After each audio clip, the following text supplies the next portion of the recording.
तो चलिए देखते हैं आज हम लोग क्लास 11th का मैथमेटिक्स फिजिक्स। ये देखिए स्टार्टिंग है। क्लास 11th शुरू करने से पहले हम लोग कुछ मैथमेटिक्स का मैथमेटिकल फॉर्मूला जान लेंगे, तभी आज आगे हम लोग इसको समझ पाएंगे। अन्यथा हम लोग ये फिजिक्स को बहुत नहीं समझ पाएंगे, अच्छा नहीं समझ पाएंगे। ठीक है, तो देखिए सबसे पहले हम लोग इसमें से अलजेब्रा के बारे में पढ़ते हैं। तो अलजेब्रा से रिलेटेड कुछ फॉर्मूला यहाँ देखिए दिया हुआ है। तो देखिए a प्लस बी का होल स्क्वायर क्या होता है, a square plus B square plus 2ab। a minus B का होल स्क्वायर क्या होता है, a square plus B square minus 2ab। a plus B plus c का होल स्क्वायर क्या होता है, a square plus B square plus c square plus 2ab plus 2bc plus 2ca। a plus B और a minus B का a square minus B square, a plus B का whole cube, a cube plus B cube plus 3ab into A plus B. इसी को ऐसे लिख सकते हैं, इसको हम लोग अंदर कर देंगे A square A cube plus B cube 3a square B plus 3ab square. ठीक है, अगला देखिए a माइनस बी का whole cube, a cube minus B cube plus 3ab into A minus B. इसी को लिख सकते हैं a cube minus B cube minus 3a square B plus 3ab square. अगला देखिए a प्लस बी का whole square minus a minus B का whole square. ठीक है, तो हो जाएगा 4ab। नेक्स्ट क्वेश्चन है a प्लस बी का होल स्क्वायर प्लस, यहाँ देखिए माइनस है और यहाँ देखिए क्या है, प्लस है। दोनों में कुछ डिफरेंस है। ठीक है, यहाँ प्लस माइनस है, यहाँ प्लस है, यहाँ हो जाएगा 2a square plus B square. ठीक है, नेक्स्ट टॉपिक देखते हैं हम लोग इस तरह से। ठीक है, पहले हम लोग 11th का मैथमेटिक्स का जितना फॉर्मूला रिलेटेड है सारा हम लोग देख लेंगे। ठीक है, आप लोग जल्दी से इसको नोट्स कर लीजिए, बहुत ही काम आने वाला है। आगे ये सब फॉर्मूला का यूज होने वाला है जब हम लोग पढ़ेंगे तब। तो चलिए देखते हैं 11th का नेक्स्ट टॉपिक हम लोग का है द्विघात समीकरण। तो ये द्विघात समीकरण क्या होता है, देखिए क्वाड्रेटिक इक्वेशन क्या बोलेंगे, किसको बोलेंगे। तो कोई भी इक्वेशन जिसका घात क्या है, 2 रहेगा। कितना पावर होना चाहिए, 2। तो लिखे a quadratic equation of second degree is called an equation of second degree. कौन सा इक्वेशन, जिसका डिग्री कितना हो, सेकेंड हो। सेकेंड मतलब 2 हो। ठीक है, डिग्री डिग्री मतलब पावर। ठीक है, घात इसको बोलते हैं। यहाँ देखिए 2 घात है, इसलिए इसको बोलेंगे क्वाड्रेटिक इक्वेशन। ठीक है, तो क्वाड्रेटिक इक्वेशन में देखिए x का गुणांक a है, यहाँ x का गुणांक b है और यहाँ c हो गया नंबर। तो ax square plus bx plus c equal to 0। एक स्टैंडर्ड क्वाड्रेटिक इक्वेशन को इस तरह से रिप्रेजेंट किया जाता है। अब हम लोग यहाँ x का वैल्यू कैसे निकाल सकते हैं, तो x का वैल्यू हम लोग 2 तरह से निकाल सकते हैं। क्या फॉर्मूला होता है, x equal to minus b plus root under B square minus 4ac by 2a। या लिख सकते हैं x equal to minus b square minus 4c by 2a। इस तरह से हम लोग लिख सकते हैं। तो देखिए क्या होता है, यहाँ 6x को एक एग्जांपल दे रहे हैं, यहाँ एग्जांपल हम लोग बना रहे हैं, एक इसका निकाल के दिखाएंगे। तो देखिए 6x square minus 13x plus 6 equal to 0। तो यहाँ देखिए 6x स्क्वायर, जैसे इसमें था ना ax square plus bx minus c, यहाँ प्लस भी हो सकता है माइनस भी हो सकता है, कुछ भी हो सकता है। ठीक है, तो सबसे पहले ये हो गया a, ये हो गया माइनस 13 हो गया b और ये 6 हो गया c। तो यहाँ लिख दिए a बराबर 6, ये 6, b बराबर माइनस 13 और c बराबर क्या है 6। तो चलिए हम लोग दोनों का एक साथ यूज करते हैं। देखिए एक बार यहाँ प्लस है और एक बार यहाँ माइनस है, तो एक साथ ही हम लोग प्लस माइनस लिख दिए हैं फॉर्मूला में। तो ये हम लोग प्रूव करते हैं। देखिए b के बदले जो है माइनस 13 और पहले का माइनस प्लस हो गया है। 13 का स्क्वायर 169, 4a का वैल्यू 6 और b का वैल्यू c का वैल्यू 6। तो 6 इंटू 6 मल्टीप्लाई किए तो कितना आ गया हम लोग का, यहाँ देखिए मल्टीप्लाई करने से कितना आ जाएगा 144। जब माइनस करेंगे 25। ठीक है, तो 25 का रूट क्या हो गया 5। तो 13 plus 5 18 by 12 and 13 minus 5 8 by 12। इसको कटा दिए 6 से, 6 3 जा 6 2 जा, तो ये 3 बाई 2 और इसको 4 से घटा दिए 4 2 जा 4 3 जा। ठीक है, ये हो गया 2 बाई 3। तो इस तरह से हम लोग द्विघात समीकरण यानी क्वाड्रेटिक इक्वेशन का सॉल्यूशन निकालते हैं। चलिए देखते हैं नेक्स्ट टॉपिक। इस तरह से आज हम लोग मैथमेटिक्स फिजिक्स को पूरा कंप्लीट करेंगे। फिर हम लोग आगे 11th का पहला chapter measurement in physical work start करेंगे। तो देखते रहिए वीडियो को, देखते हैं आगे इसका नेक्स्ट टॉपिक क्या होता है मैथ का। जल्दी से आप लोग इसको तब तक लिख लीजिए।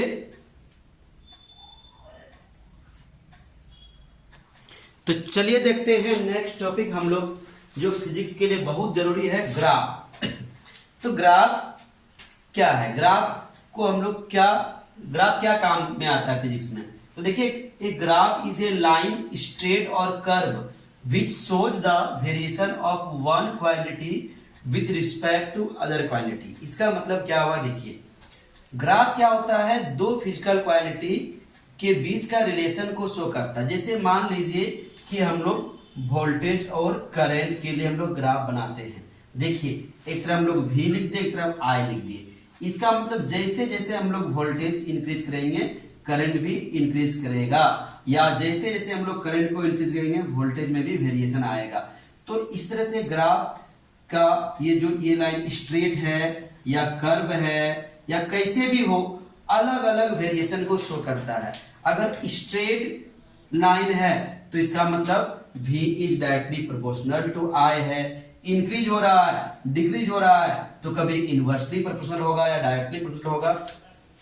कुल मिला के कहने का मतलब है कि ग्राफ दो फिजिकल क्वांटिटी के बीच का रिलेशन को शो करता है कि वो एक दूसरे से कैसे रिलेटेड है। ठीक है, तो देखिए ग्राफ का हम लोग डेली लाइफ में यूज क्या है, देखिए relationship of two physical quantity, जैसे कि बोले V और I कैसे रिलेटेड है, ग्राफ देख के हम लोग बता सकते हैं। देखिए नहीं, वैल्यू ऑफ फिजिकल क्वांटिटी, जैसे कि हम लोग मान लो किसी पॉइंट पर, इस पॉइंट पर हम लोग करंट का वैल्यू निकालना चाहेंगे, तो ऐसे करके इस तरह से हम लोग निकाल सकते हैं कि हाँ इसका वैल्यू 10 एम्पियर है, 2 एम्पियर है। इस तरह से हम लोग फिजिकल क्वांटिटी का वैल्यू निकाल सकते हैं ग्राफ में। ग्राफ को देख के हम लोग इजीली वैल्यू निकाल सकते हैं। ठीक है, एक्यूरेसी ऑफ फिजिकल क्वांटिटी, ठीक है, ये ग्राफ से हम लोग एक्यूरेट वैल्यू निकाल सकते हैं। जैसे कि इस ग्राफ से हम लोग यहाँ खींच दिए, ठीक है, तो जब करंट मान लीजिए 10 एम्पियर है तो वोल्टेज कितना है 220 वोल्ट, 10 वोल्ट, कुछ भी हो, तो करंट को देख के दूसरा की एक्यूरेसी हम लोग निकाल सकते हैं। तीसरा क्या है, easily find the mean value. इस ग्राफ का मीन वैल्यू क्या है, एक ग्राफ बना देंगे उससे हम लोग बता सकते हैं कि इसका मीन वैल्यू क्या है। तो ये सब ग्राफ का यूजफुल फैक्ट है। ठीक है, तो इसको जल्दी से लिख लीजिएगा। पहला क्या है, रिलेशनशिप ऑफ टू ग्राफ, दो फिजिकल पॉइंट, दो भौतिक राशि के बीच का संबंध को दर्शाते हैं। हिंदी से बता रहे हैं, वैल्यू ऑफ फिजिकल क्वांटिटी, दो भौतिक राशि के मान को हम लोग आसानी से दर्शा सकते हैं। तीसरा क्या है, इसकी सार्थकता, या तो बोल सकते हैं इसके एक्यूरेसी को बता सकते हैं। तीसरा इजीली, आसानी से इसका हम लोग माध्य वैल्यू, देखिए नहीं, माध्य वैल्यू या औसत वैल्यू को हम लोग ग्राफ के थ्रू से निकाल सकते हैं। तो ये ग्राफ का उपयोग है। ठीक है, चलिए देखते हैं अगला टॉपिक। जल्दी से इसको आप लोग लिख लीजिए, नोट कर लीजिए। ये देखते हैं फिजिक्स का मैथमेटिकल फिजिक्स हम लोग देख रहे हैं, तो इसमें कुछ और सबके बारे में हम लोग देखते हैं।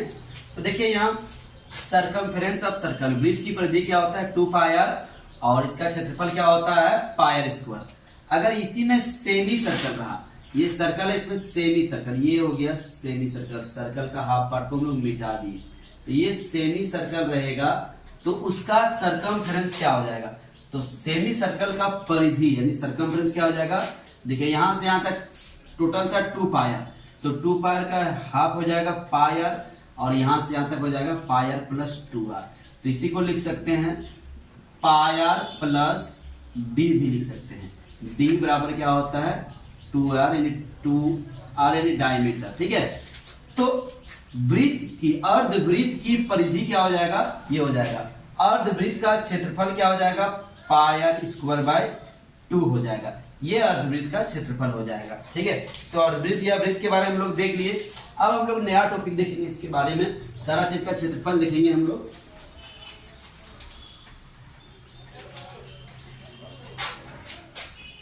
देखिए अगर एक बेलन रहा, ये है सिलेंडर, इसको बेलन बोलते हैं।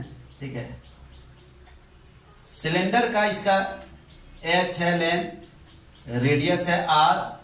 ठीक है, तो इसका क्षेत्रफल क्या हो जाएगा सरफेस एरिया, बेलन का पृष्ठ क्षेत्रफल लिख देते हैं यहां, बेलन का पृष्ठ क्षेत्रफल, सरफेस एरिया ऑफ सिलेंडर। तो क्या होता है इसका 2 पायर h होता है। ठीक है, बेलन का आयतन क्या होता है, बेलन का आयतन, बेलन का आयतन, volume of cylinder, pier square H. ठीक है, बेलन के बाद अगर स्फीयर आ गया, ये देखिए गोला है, ठीक है, तो स्फीयर का सरफेस एरिया तो लिखेंगे गोले का पृष्ठ क्षेत्रफल 4 पायर स्क्वायर। बहुत जरूरी है ये सब फॉर्मूला 12th में फिजिक्स के लिए, 11th में फिजिक्स के लिए, तो आप लोग याद रखिएगा। सरफेस एरिया ऑफ स्फीयर, ये हो गया volume of sphere, volume of sphere, sphere, बेल गोले का आयतन, गोले का आयतन क्या होता है 4/3 पायर क्यूब। तो ये सब हो गया। अब हम लोग नया देखेंगे, जो हम लोग का फिजिक्स में जरूरत है वो सब हम लोग फॉर्मूला लिख लेंगे, फिर हम लोग यूनिट 1 स्टार्ट करेंगे। जल्दी से इसको आप लोग लिख लीजिएगा, ठीक है।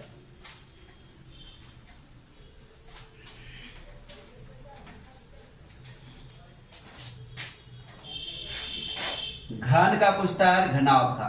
ये देखिए क्यूब हो गया, इसको हम लोग घन बोलते हैं हिंदी में, ठीक है। ये देखिए क्यूब का हम फोटो बना रहे हैं, ये देखिए इससे करके बना दिए, इससे बना दिए, इससे बना दिए क्यूब। तो इसका सब साइड क्या है, सब साइड एल करके है, सब साइड एल एल है, जितना भी साइड है सब है। तो इसका एरिया हो जाएगा पृष्ठ क्षेत्रफल, पृष्ठ क्षेत्रफल किसका, घन का, घन का पृष्ठ क्षेत्रफल, surface area of cube.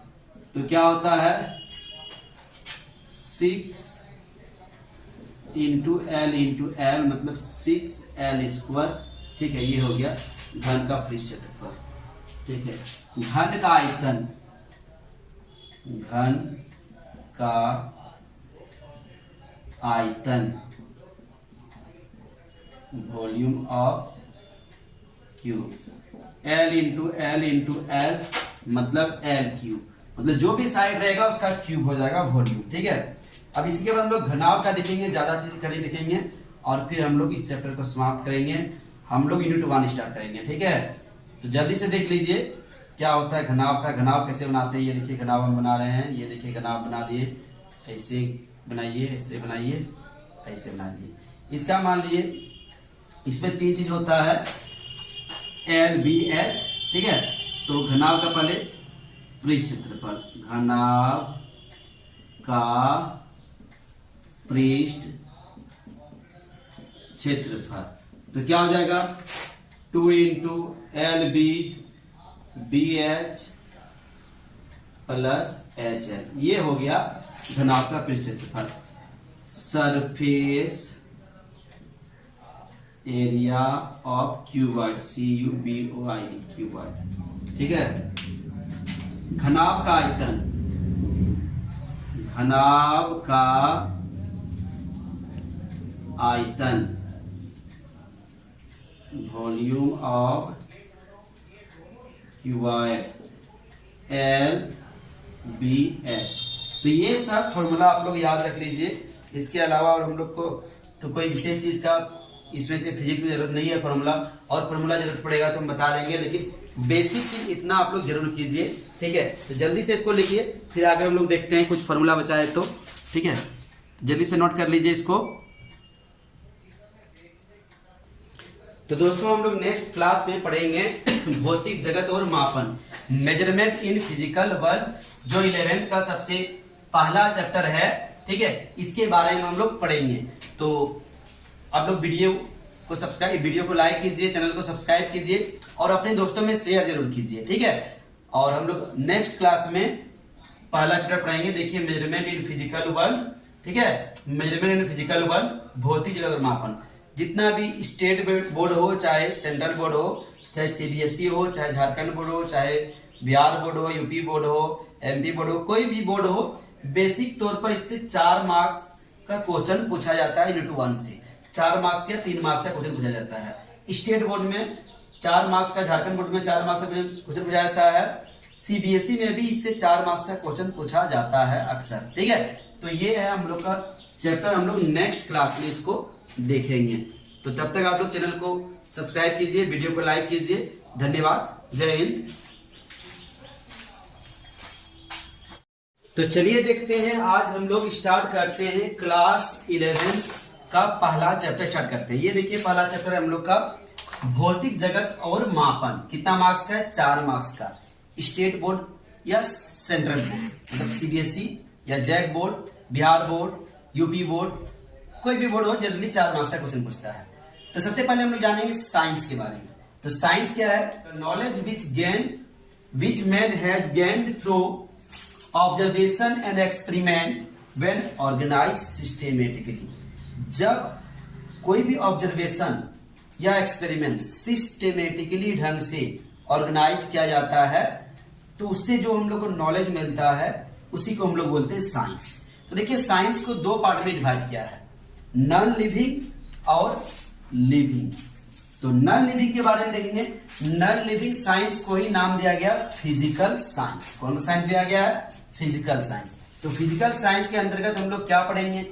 Physics पढ़ेंगे, केमिस्ट्री पढ़ेंगे, जियोलॉजी पढ़ेंगे, ज्योग्राफी पढ़ेंगे, एस्ट्रोनोलॉजी पढ़ेंगे, एस्ट्रोनॉमी पढ़ेंगे, एस्ट्रोलॉजी पढ़ेंगे और ओशियोनोलॉजी पढ़ेंगे। फिजिक्स भौतिक शास्त्र, रसायन शास्त्र, जियोलॉजी, ज्योग्राफी, ये सब के बारे में हम लोग पढ़ेंगे, ठीक है। साइंस में हम लोग का यही सब आता है बेसिकली, ठीक है। और नॉन लिविंग में आएंगे बायोलॉजी साइंस, बायोलॉजिकल साइंस में जूलॉजी और बॉटनी, ये हम लोग का आ जाएगा। बाकी हम लोग का उतना नहीं देखा जाता है। तो ये सब के बारे में हम लोग इसमें पढ़ेंगे, ठीक है। तो चलिए देखते हैं, इसके आगे हम लोग कुछ लिखते हैं, ठीक है।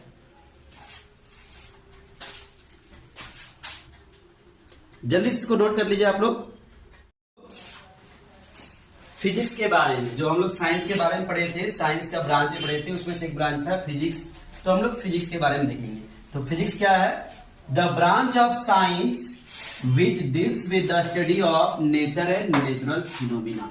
दुनिया में नेचर में जितना सारा चीज होता है, इसके अंतर्गत हम लोग फिजिक्स में पढ़ सकते हैं, ठीक है। देखिए फिजिक्स बेसिकली क्या बोलते हैं, 2 ही चीज से मिलकर बना होता है, particle plus energy. Particle plus energy, ये पार्टिकल और ये एनर्जी से ही पूरा दुनिया क्या होता है, काम करता है। देख सकते हैं, अगर हम लोग एक फैन का एग्जांपल देंगे, तो फैन क्या है? पार्टिकल से मिलके बना है। जब हम लोग उसमें एनर्जी देते हैं, इलेक्ट्रॉन का ट्रांसफर करते हैं, करंट देते हैं, तो वो फैन क्या होता है, काम करने लगता है। अभी जो हम लोग को लाइट मिल रहा है, ये बल्ब क्या है? इलेक्ट्रिसिटी का सोर्स है, इलेक्ट्रिसिटी देता है, इससे हम लोग करंट मिलता है, ठीक, करंट नहीं लाइट मिलता है, ठीक है। तो ये बल्ब से हम लोग को लाइट मिलता है। तो ये लाइट कहां से मिलता है? बल्ब तो एक मटेरियल है, मटेरियल मतलब पार्टिकल से मिलकर बना है, और उसमें जब हम लोग एनर्जी देते हैं तब उससे हम लोग को लाइट मिलता है। हम लोग भी क्या है, मास है, एनर्जी बड़ी है। जब हम लोग को एनर्जी मिलता है तो हम लोग बोलते हैं या कोई भी चीज करते हैं। तो यहाँ देखिए फिजिक्स भी 2 चीज से मिलकर बना है, एनर्जी और पार्टिकल से, ठीक है। तो देखिए फिजिक्स को 2 पार्ट में डिवाइड किया गया। हिंदी से अगर इसका डेफिनेशन देखेंगे तो देखेंगे भौतिक विज्ञान। देखिए विज्ञान की वह शाखा जो प्रकृति तथा प्राकृतिक घटनाओं का अध्ययन कराता है, जिसमें हम लोग प्रकृति मतलब नेचर और नेचुरल, नेचर में जो भी चीज हो रहा है उसके बारे में जिसमें हम लोग जानते हैं, स्टडी करते हैं, उसको हम लोग क्या बोलते हैं, फिजिक्स बोलते हैं। तो फिजिक्स के अंतर्गत नेचर में जितना भी चीज हो रहा है, चाहे वोल्केनो हो, चाहे अर्थक्वेक हो, चाहे भूकंप हो, चाहे ज्वालामुखी हो, चाहे कुछ भी हो, कोई बड़ी मोशन में, गति में है, तो क्या है, हम लोग पढ़ेंगे फिजिक्स में। कोई रेस्ट में, विराम में, फिजिक्स में पढ़ेंगे। कोई बोल रहा है तो उसमें साउंड एनर्जी क्रिएट हो रहा है। तो टोटल चीज हम लोग फिजिक्स में पढ़ते हैं, नेचर से रिलेटेड। तो फिजिक्स को 2 पार्ट में बांटा गया है, क्लासिकल फिजिक्स और मॉडर्न फिजिक्स। तो क्लासिकल फिजिक्स कब किसको कहेंगे? 1900 से पहले जितना भी नॉलेज हम लोग को मिला है उसको हम लोग क्लासिकल फिजिक्स कहेंगे। 1900 के बाद जो फिजिक्स में जो हम लोग को आविष्कार हुआ है या कुछ भी हुआ तो उसको हम लोग बोलते हैं मॉडर्न फिजिक्स। तो क्लासिकल फिजिक्स के अंतर्गत आता है मैकेनिकल फिजिक्स, जिसमें हम लोग मशीन सब के बारे में जानते हैं, ठीक है। और ये क्या बोलते हैं, ऑब्जेक्ट के मोशन को रिप्रेजेंट करता है मैकेनिकल फिजिक्स में। मैकेनिकल फिजिक्स में कोई बड़ी मोशन में है कि रेस्ट में है, मोशन में तो किस टाइप का मोशन है, लीनियर मोशन है, सर्कुलर मोशन है, 1 डायमेंशनल मोशन है, 2 डायमेंशनल मोशन है, 3 डायमेंशनल मोशन है, एक बीम में गति है, द्विबीम में गति है, त्रिबीम में गति है। तो ये सब के बारे में हम लोग पढ़ेंगे मैकेनिकल फिजिक्स में। थर्मोडायनेमिक्स से हम लोग पढ़ेंगे कि हीट के बारे में, हीट कैसे ट्रांसमिशन करता है, हीट को कैसे हम लोग एक बड़ी से दूसरे बड़ी में ट्रांसफर कर सकते हैं। तो बेसिकली हीट के बारे में, हीट टेम्परेचर के बारे में हम लोग पढ़ेंगे थर्मोडायनेमिक्स। और इलेक्ट्रोमैग्नेटिज्म में, इसमें हम लोग पढ़ेंगे इलेक्ट्रिक करंट के बारे में, मैग्नेट के बारे में, रेडिएशन के बारे में, ये इलेक्ट्रोमैग्नेटिज्म में पढ़ेंगे। रिलेटिविटी में हम लोग पढ़ेंगे पार्टिकल के मोशन के बारे में पढ़ेंगे, कोई पार्टिकल किस टाइप का मोशन करता है। और क्वांटम फिजिक्स में बहुत ही स्मॉल पार्टिकल्स को हम लोग बोलते हैं माइक्रो फिजिक्स के बारे में। तो माइक्रो फिजिक्स के बारे में ये सब हम लोग क्वांटम फिजिक्स में पढ़ेंगे, उसके मोशन के बारे में, ये सब के बारे में हम लोग पढ़ेंगे, ठीक है। तो चलिए देखते हैं आगे।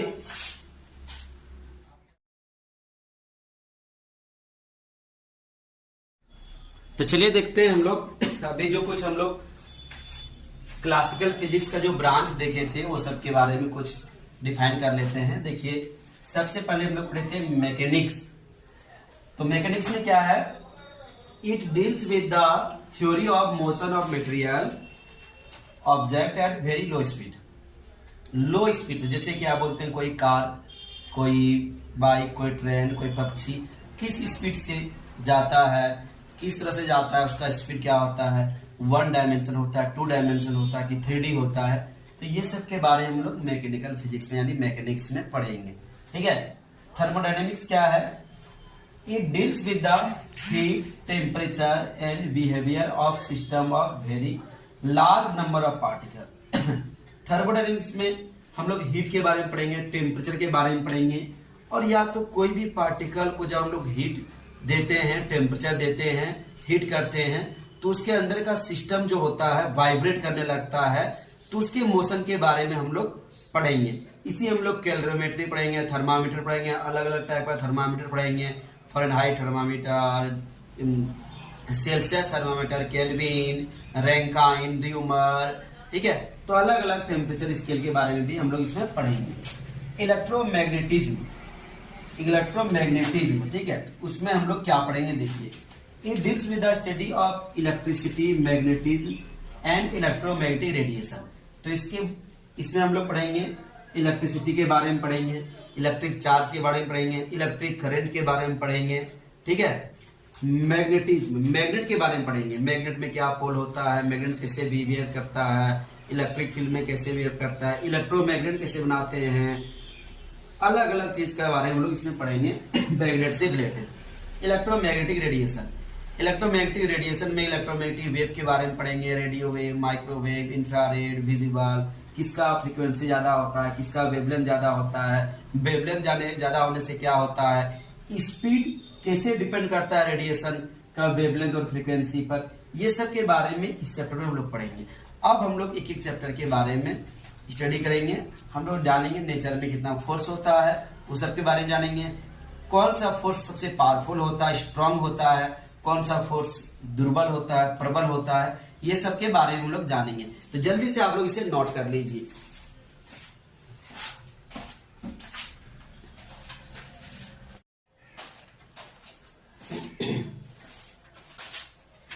तो चलिए देख रहे हैं हम लोग क्लास 11 का नेक्स्ट टॉपिक जो है यूनिट 1 का फोर्स इन नेचर। तो नेचर में कितना फोर्स होता है, तो नेचर में बेसिकली 4 फोर्स होता है। पहला क्या है, ग्रेविटेशनल फोर्स, दूसरा है वीक फोर्स, तीसरा है इलेक्ट्रोमैग्नेटिक फोर्स और चौथा है न्यूक्लियर फोर्स।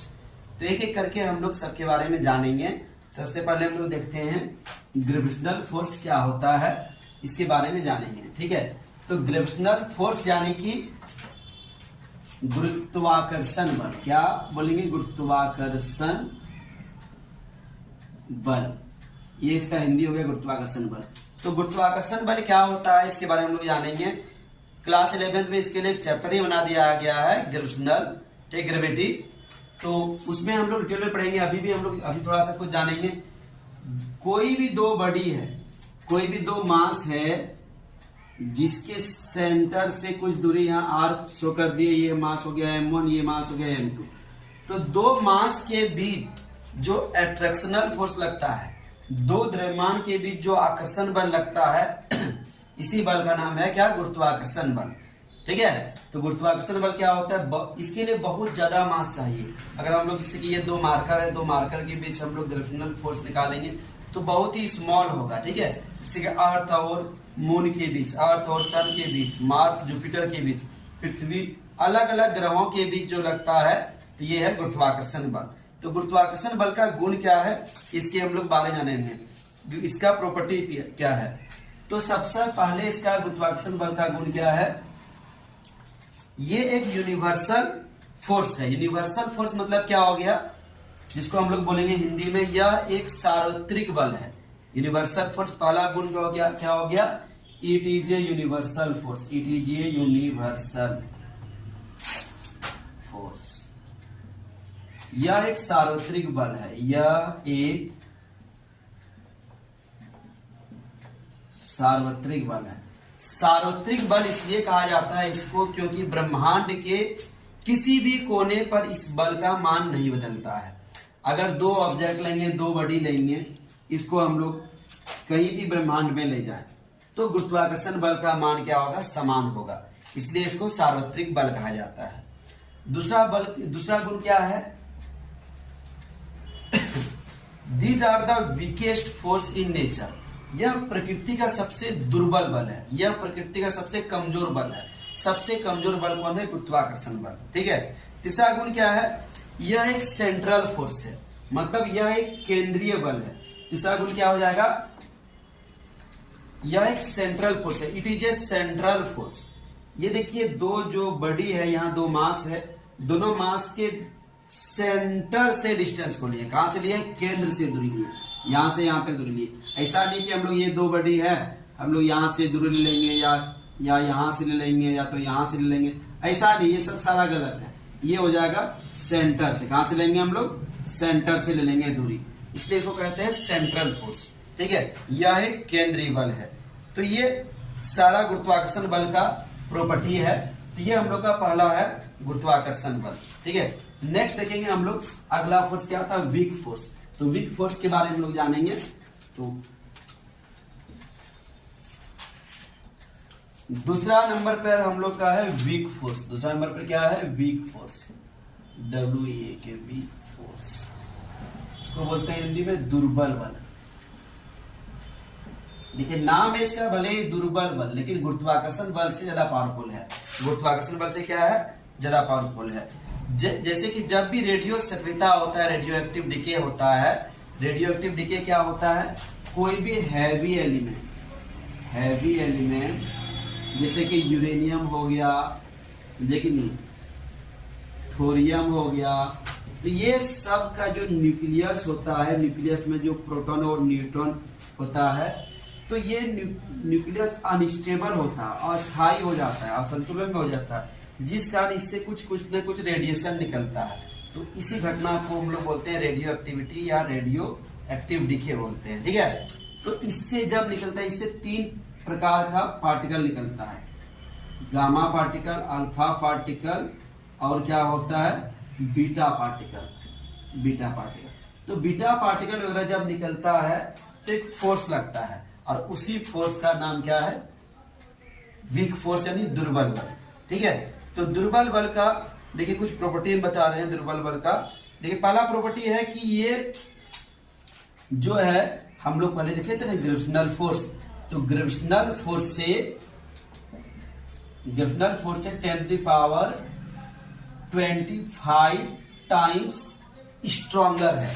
मतलब वीक फोर्स, दुर्बल बल, गुरुत्वाकर्षण बल से दुर्बल बल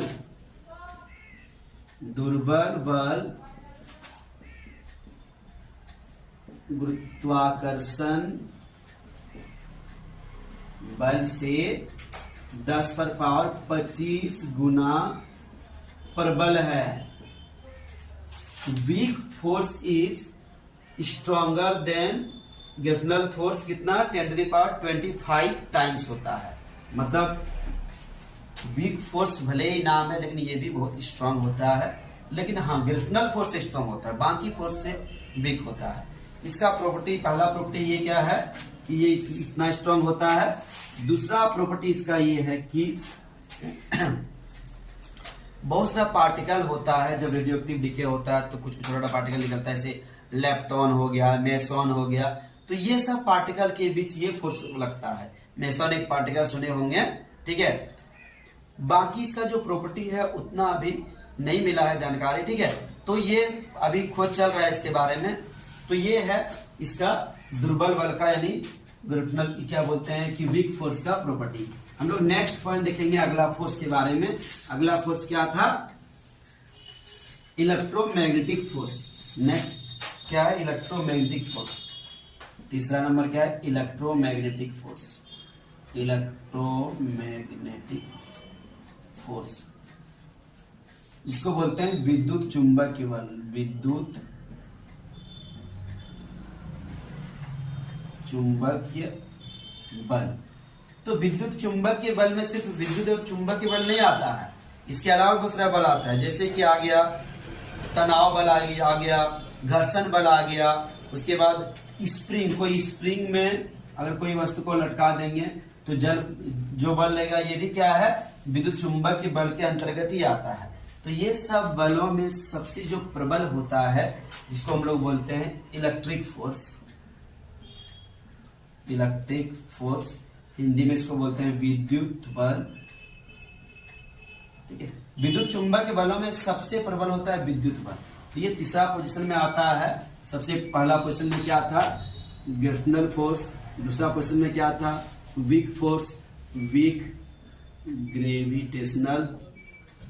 तीसरा पोजीशन में आता है इलेक्ट्रोमैग्नेटिक फोर्स। इलेक्ट्रोमैग्नेटिक फोर्स, ठीक है। ये तीसरा नंबर में आता है, ठीक है, स्ट्रॉन्ग के वैल्यू से, ठीक है। मतलब ये स्ट्रॉन्ग के वैल्यू में सबसे ज्यादा स्ट्रॉन्ग अभी बोलेंगे। तीसरा नंबर में क्या है? Electromagnetic force.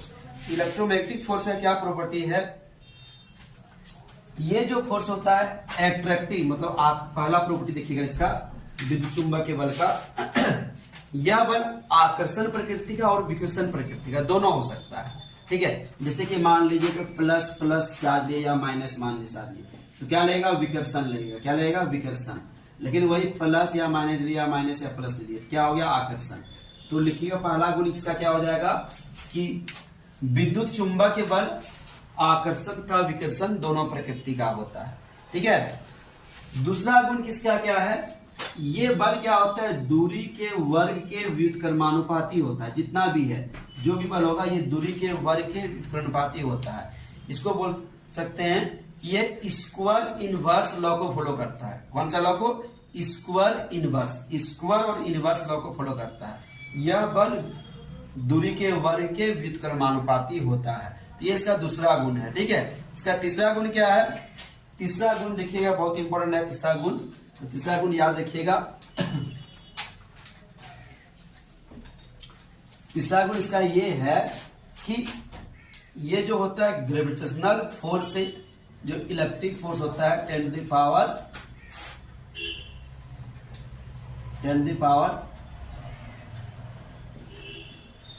टाइम्स स्ट्रॉन्गर होता है।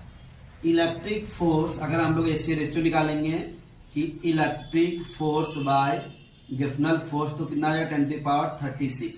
इलेक्ट्रिक फोर्स ग्रेविटेशनल फोर्स से 10⁻36 टाइम स्ट्रॉन्गर होता है। लेकिन अगर वही हम लोग कंपेरिजन करेंगे किससे? वीक फोर्स से, तो 10⁻11 टाइम्स स्ट्रॉन्गर होगा। कितना टाइम होगा? 10⁻11 टाइम्स होगा। देखिए विद्युत बल गुरुत्वाकर्षण बल से 10⁻36 गुना ज्यादा पावरफुल होता है, लेकिन विद्युत बल दुर्बल बल से 10⁻11 गुना अधिक प्रबल होता है, ठीक है। तो ये दोनों पॉइंट याद रखना है। तीसरा इसका गुण हो जाएगा क्या? नेक्स्ट गुण हो जाएगा इसका यह एक सेंट्रल फोर्स है। जैसे कि हम लोग ग्रेविटेशनल फोर्स में देखिए थे कि सेंट्रल फोर्स को कहते हैं, इसमें दूरी को हम लोग सेंटर से लेते हैं, डिस्टेंस को कहां से लेते हैं, सेंटर से लेते हैं, ठीक है। तो ये भी क्या है, इलेक्ट्रिक फोर्स यानी इलेक्ट्रोमैग्नेटिक फोर्स भी क्या है, सेंट्रल ही फोर्स है, ठीक है। अगला देखते हैं हम लोग, अगला प्रॉपर्टी क्या है, ये फोर्स कंजर्वेटिव फोर्स है, मतलब यह एक संरक्षी बल है, यह एक क्या है, संरक्षी बल है, ठीक है। तो ये सारे गुण है किसका, इलेक्ट्रोमैग्नेटिक फोर्स, विद्युत चुंबकीय बल का। अब बचा हम लोग का चौथा बल, जिसका नाम है नाभिकीय बल यानी न्यूक्लियर फोर्स। तो चौथा बल के बारे में हम लोग जानेंगे। देखिए चौथा बल क्या नाम है, nuclear force, nuclear force, nuclear force जिसको बोले थे हम नाभिकीय बल। क्या नाम देते हैं, नाभिकीय बल। तो ये नाभिकीय बल क्या है, कोई भी परमाणु, ये मान लीजिए परमाणु है, इसके सेंटर में रहता है इसका नाभिक, तो नाभिक में दो ही कण रहता है, प्रोटॉन और न्यूट्रॉन। परमाणु के नाभिक में कौन सा कण रहता है, प्रोटॉन और न्यूट्रॉन। तो प्रोटॉन और न्यूट्रॉन के बीच जो आकर्षण बल लगता है इसी को बोलते हैं नाभिकीय बल। तो न्यूक्लियर फोर्स क्या है, बोल सकते हैं the force exert between the nucleons, nucleon मतलब proton and neutron, at the nucleus, परमाणु के नाभिक में जो बल लगता है इसका नाम क्या है, न्यूक्लियर फोर्स है, ठीक है।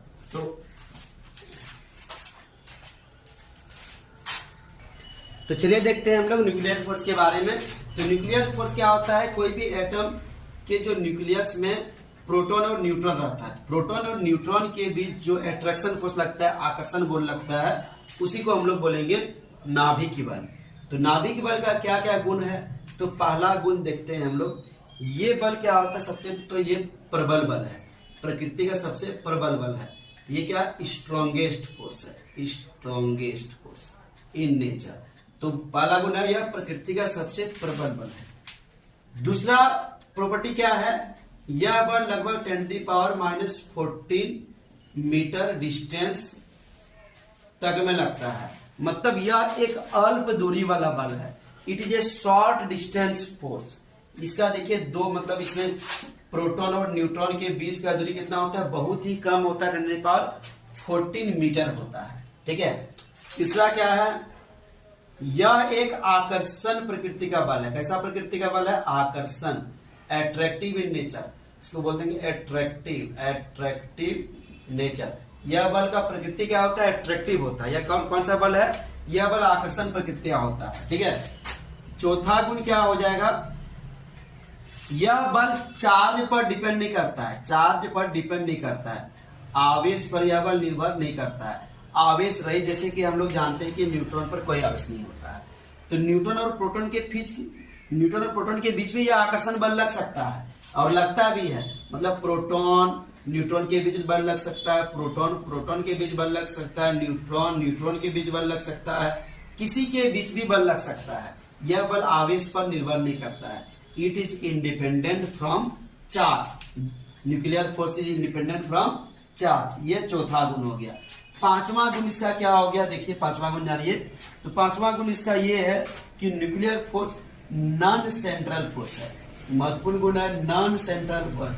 यह एक अकेंद्रीय बल है, अकेंद्रीय मतलब यह, इसमें जैसे बोले थे कि इसका जो प्रोटॉन का सेंट्रल या न्यूट्रॉन का सेंट्रल के बीच फोर्स लगेगा, ऐसा नहीं, डिस्टेंस ऐसा लेना जरूरी नहीं है। जैसे कि बाकी में हम लोग लिए थे डिस्टेंस एकदम सेंटर से लिए थे, इसमें लेना जरूरी नहीं है, इसमें लेना जरूरी नहीं है, इसमें ये सेंट्रल फोर्स नहीं है, ठीक है। तो ये हो गया पांचवा गुण। छठा गुण इसका ये हो गया कि ये फोर्स क्या होता है कि सैचुरेटेड फोर्स है। ये सैचुरेटेड फोर्स क्या होता है, देखिए जानते हैं हम लोग सैचुरेटेड फोर्स क्या होता है। सैचुरेटेड फोर्स मतलब ये अगर न्यूक्लियस है, यहाँ का ये प्रोटॉन और ये न्यूट्रॉन के बीच फोर्स लग रहा है, तो ये प्रोटॉन फिर दूसरा प्रोटॉन या न्यूट्रॉन के बीच फोर्स नहीं लगाएगा। कहने का मतलब है एक प्रोटॉन और एक न्यूट्रॉन के बीच अगर फोर्स लग रहा है, दोनों के बीच बॉन्ड बन गया है, तो ये न्यूट्रॉन अलग प्रोटॉन या अलग न्यूट्रॉन से फोर्स नहीं लगाएगा, ये भी प्रोटॉन या अलग न्यूट्रॉन के बीच फोर्स नहीं लगाएगा। इसको बोलते हैं सैचुरेटेड फोर्स। इसको बोलते हैं हिंदी में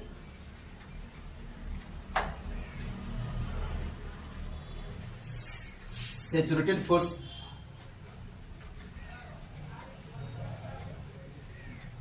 सम पॉसिबल बोल सकते हैं, या तो इसको बोलेंगे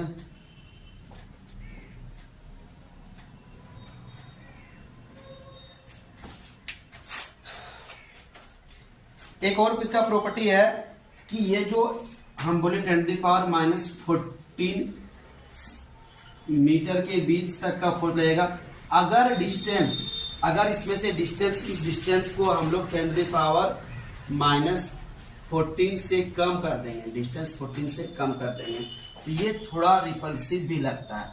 अगर डिस्टेंस को 10⁻15 कर देंगे या इससे कम कर देंगे, तो प्रोटॉन न्यूट्रॉन या प्रोटॉन प्रोटॉन या न्यूट्रॉन न्यूट्रॉन के बीच जो बल रहेगा वो कैसा हो जाएगा, रिपल्सिव हो जाएगा। क्या हो जाएगा, रिपल्सिव। अगर डिस्टेंस को इससे कम कर देंगे तो ऐसा होगा, नहीं तो नहीं होगा। ठीक है, कहने का मतलब है जो न्यूक्लियर फोर्स है एट्रैक्टिव नेचर का होता है, लेकिन डिस्टेंस को अगर हम लोग 10⁻15 से भी कम कर देंगे तो यह बल रिपल्सिव हो जाएगा। ठीक है, इसका एक और प्रॉपर्टी है कि ये जो है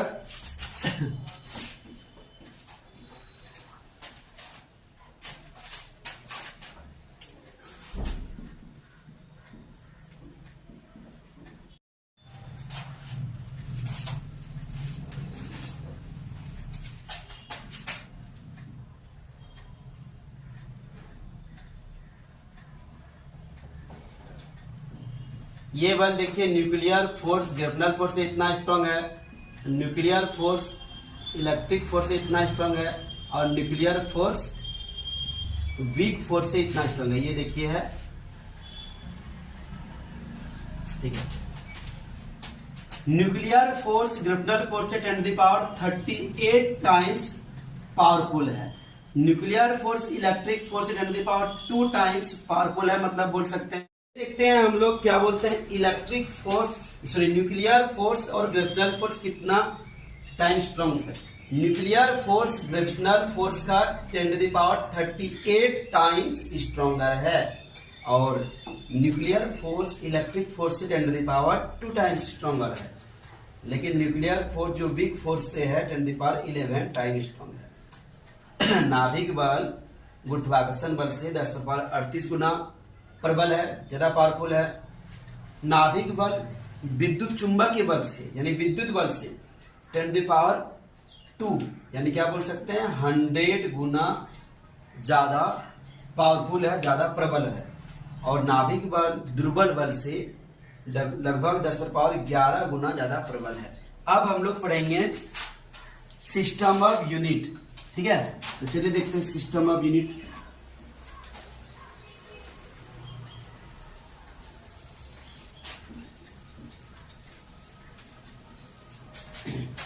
इसमें सबसे पहले हम लोग पढ़ेंगे फिजिकल क्वांटिटी। क्या पढ़ेंगे, फिजिकल क्वांटिटी। हिंदी बोलते इसको भौतिक राशि। भौतिक राशि, तो ये भौतिक राशि क्या होता है, फिजिकल क्वांटिटी क्या होता है, तो वे राशि जिसको हम लोग मापा जा सके, मतलब बोल सकते हैं वे भौतिक राशि, वे राशि जिसे मापा जा सके तथा जो भौतिक के नियम का पालन करता हो। जो भी राशि को हम लोग माप सकते हैं और जो फिजिक्स के नियम का पालन करता है, भौतिक के नियम का पालन करता है, उसको क्या बोलेंगे, भौतिक राशि बोलेंगे। ठीक है, जैसे कि इंग्लिश में बोलेंगे इसको those quantity which can be measured and which follows law of physics is called physical quantity. जैसे लंबाई को हम लोग माप सकते हैं, मीटर से माप सकते हैं, समय को माप सकते हैं, सेकेंड से, मिनट से, घंटा से, दिन से, महीना से, मंथ से, ये सब से हम लोग माप सकते हैं, इसलिए ये सब फिजिकल क्वांटिटी है।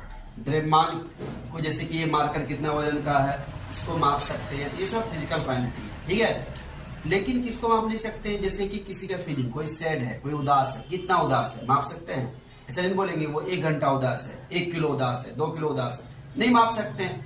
तो किसी का फीलिंग को हम लोग नहीं माप सकते हैं, तो वो भौतिक राशि के अंतर्गत नहीं आता है, वो भौतिक राशि नहीं है। तो भौतिक राशि को दो तरह से, 2 भागों में बांटा गया है। ठीक है, पहला क्या है, मूल राशि, मूल या इसी को कहते हैं आधारी राशि, आधारी राशि, इंग्लिश में बोलते हैं फंडामेंटल या बेसिक क्वांटिटी। ये फंडामेंटल या बेसिक क्वांटिटी क्या होता है? वे भौतिक राशि जो स्वतंत्र हो, किसी दूसरे पर निर्भर नहीं हो, उसको हम लोग कहते हैं मूल राशि। Those physical quantity which is independent, which does not depend on other quantity, it's called fundamental quantity.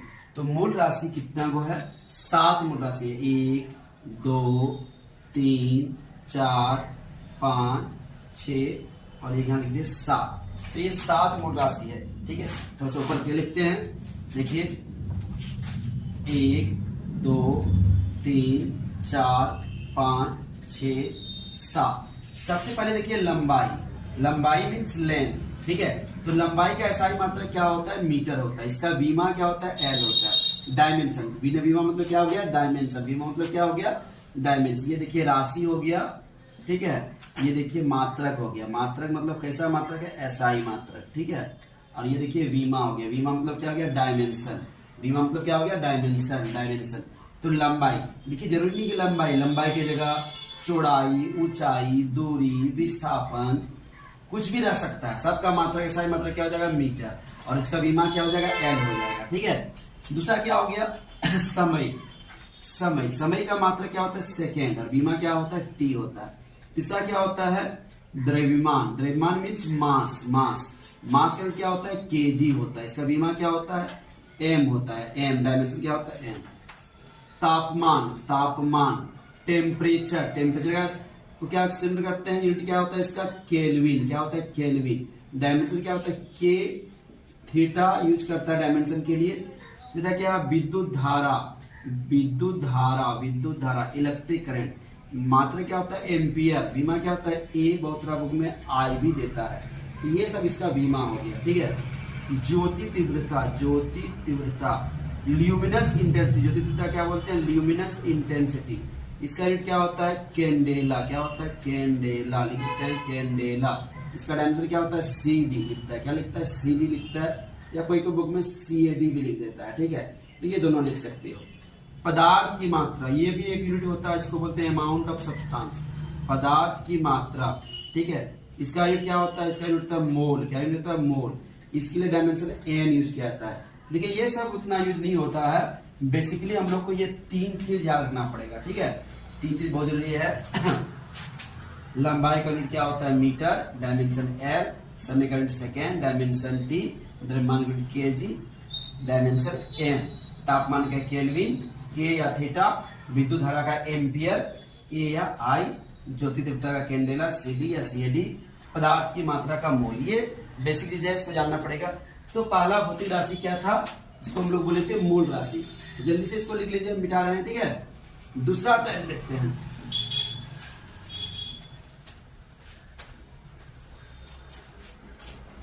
दूसरा 2 नंबर क्या होता है? व्युत्पन्न राशि। क्या होता है? व्युत्पन्न राशि। व्युत्पन्न राशि इंग्लिश में क्या बोलते हैं इसको? Derived quantity. DERIVED। Derived quantity. Derived quantity. ठीक है, तो दोस्तों इस तरह का वीडियो देखने के लिए चैनल को सब्सक्राइब करें जल्दी से। तो डिराइव्ड क्वांटिटी व्युत्पन्न राशि क्या है? वे भौतिक राशि जो मूल राशि पर निर्भर हो। वे भौतिक राशि जो मूल राशि पर निर्भर हो उसे व्युत्पन्न राशि कहते हैं। Those physical quantity which is depend on fundamental quantity is called derived quantity. Those physical quantity which is depend on fundamental quantity, किस पर डिपेंड रहेगा? वही जो 7 को है ना, वही फंडामेंटल क्वांटिटी पर डिपेंड करेगा। उसी को बोलेंगे डिराइव क्वांटिटी, यानी व्युत्पन्न राशि। नाम से ये व्युत्पन्न मतलब किसी से ये उत्पन्न हुआ है। किससे उत्पन्न हुआ है? ये मूल राशि से उत्पन्न हुआ है, इसलिए इसका नाम है व्युत्पन्न राशि। इसका एग्जाम्पल जैसे कि हो गया वेग। ठीक है, तो वेग बराबर क्या होता है? विस्थापन बटे समय। क्या होता है? विस्थापन बटे समय। विस्थापन बटे समय। इंग्लिश में क्या बोलेंगे? Velocity equal to displacement by time. अब वेग का मात्रा, विस्थापन का मात्रा क्या होता है? तो विस्थापन का मात्रक मीटर होता है। जैसे कि बोले थे दूरी का, विस्थापन का, लंबाई का, सबका मात्रक मीटर। समय का मात्रक क्या होता है? सेकेंड। तो इसी को इससे लिख देंगे मीटर पर सेकेंड। यहाँ पार कुछ नहीं है तो 1 लेंगे। ठीक है, इसका बीमा क्या हो जाएगा? डायमेंशन क्या हो जाएगा? मीटर के लिए डायमेंशन होता है एल, समय के लिए क्या होता है? टी। तो हो गया LT-1। इस तरह से दूसरा लिखेंगे। मान लीजिए इधर पे लिखते हैं दूसरा हम लोग लिख दिए मान लीजिए इसका त्वरण यानी एक्सेलरेशन। त्वरण का बराबर क्या होता है, वेग बटे समय। त्वरण बराबर क्या होता है, वेग बटे समय। त्वरण बराबर क्या होता है, वेग बटे समय। त्वरण बराबर क्या होता है, वेग बटे समय। Acceleration equal to velocity by time. Acceleration equal to velocity by time होता है।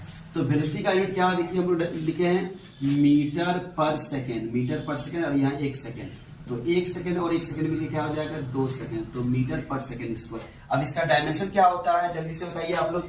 तो मीटर के लिए डायमेंशन क्या लिखते हैं, एल लिखते हैं। क्या लिखते हैं, एल लिखते हैं। समय के लिए क्या लिखते हैं, टी लिखते हैं। पावर कितना है, -2। ये हो गया metre second, L T power -2। इस तरह से हो जाएगा जैसे कि बल। बल बल यानी कि फोर्स। फोर्स बराबर क्या होता है, द्रव्यमान गुना त्वरण। द्रव्यमान गुना त्वरण क्या होता है, mass into acceleration. Force equal to mass into acceleration.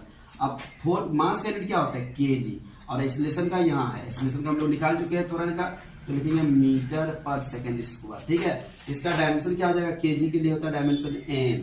Metre के लिए डायमेंशन क्या होता है, मीटर के लिए होता है एल। टाइम के लिए क्या होता है, t-2। ये देखिए डायमेंशन इसका हो गया। ये इसका इस यूनिट का एक और नाम है, सबका दो नाम नहीं होता, वो नाम क्या है, वो नाम है न्यूटन। तो इसी तरह से हम लोग और भी बहुत सारा चीज का होता है, बहुत सारा चीज का निकालेंगे। जैसे कि हम लोग मान लीजिए कार्य। कार्य यानी वर्क। कार्य यानी क्या होता है, वर्क। वर्क में क्या होता है, force into displacement. Force into displacement. Work बराबर क्या होता है, फोर्स इंटू डिस्प्लेसमेंट। बल कार्य बराबर क्या होता है, बल गुना विस्थापन। तो बल का यूनिट क्या होता है, यहाँ देख लीजिए केजी मीटर। मीटर होता है पर सेकेंड स्क्वायर। विस्थापन क्या क्या होता है, मीटर। तो देखिए केजी यहाँ 1 मीटर और 1 मीटर क्या हो जाएगा, मीटर स्क्वायर पर सेकेंड स्क्वायर। और इसी का नाम दूसरा है जूल। इसी का नाम क्या है, जूल। इसका डायमेंशन क्या हो जाएगा, केजी के लिए क्या होता है एम, मीटर के लिए क्या होता है एल स्क्वायर t-2। ये इसका डायमेंशन हो गया।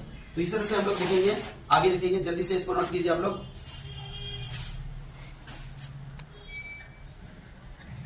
तो चलिए देखते हैं इसके आगे हम लोग देखेंगे।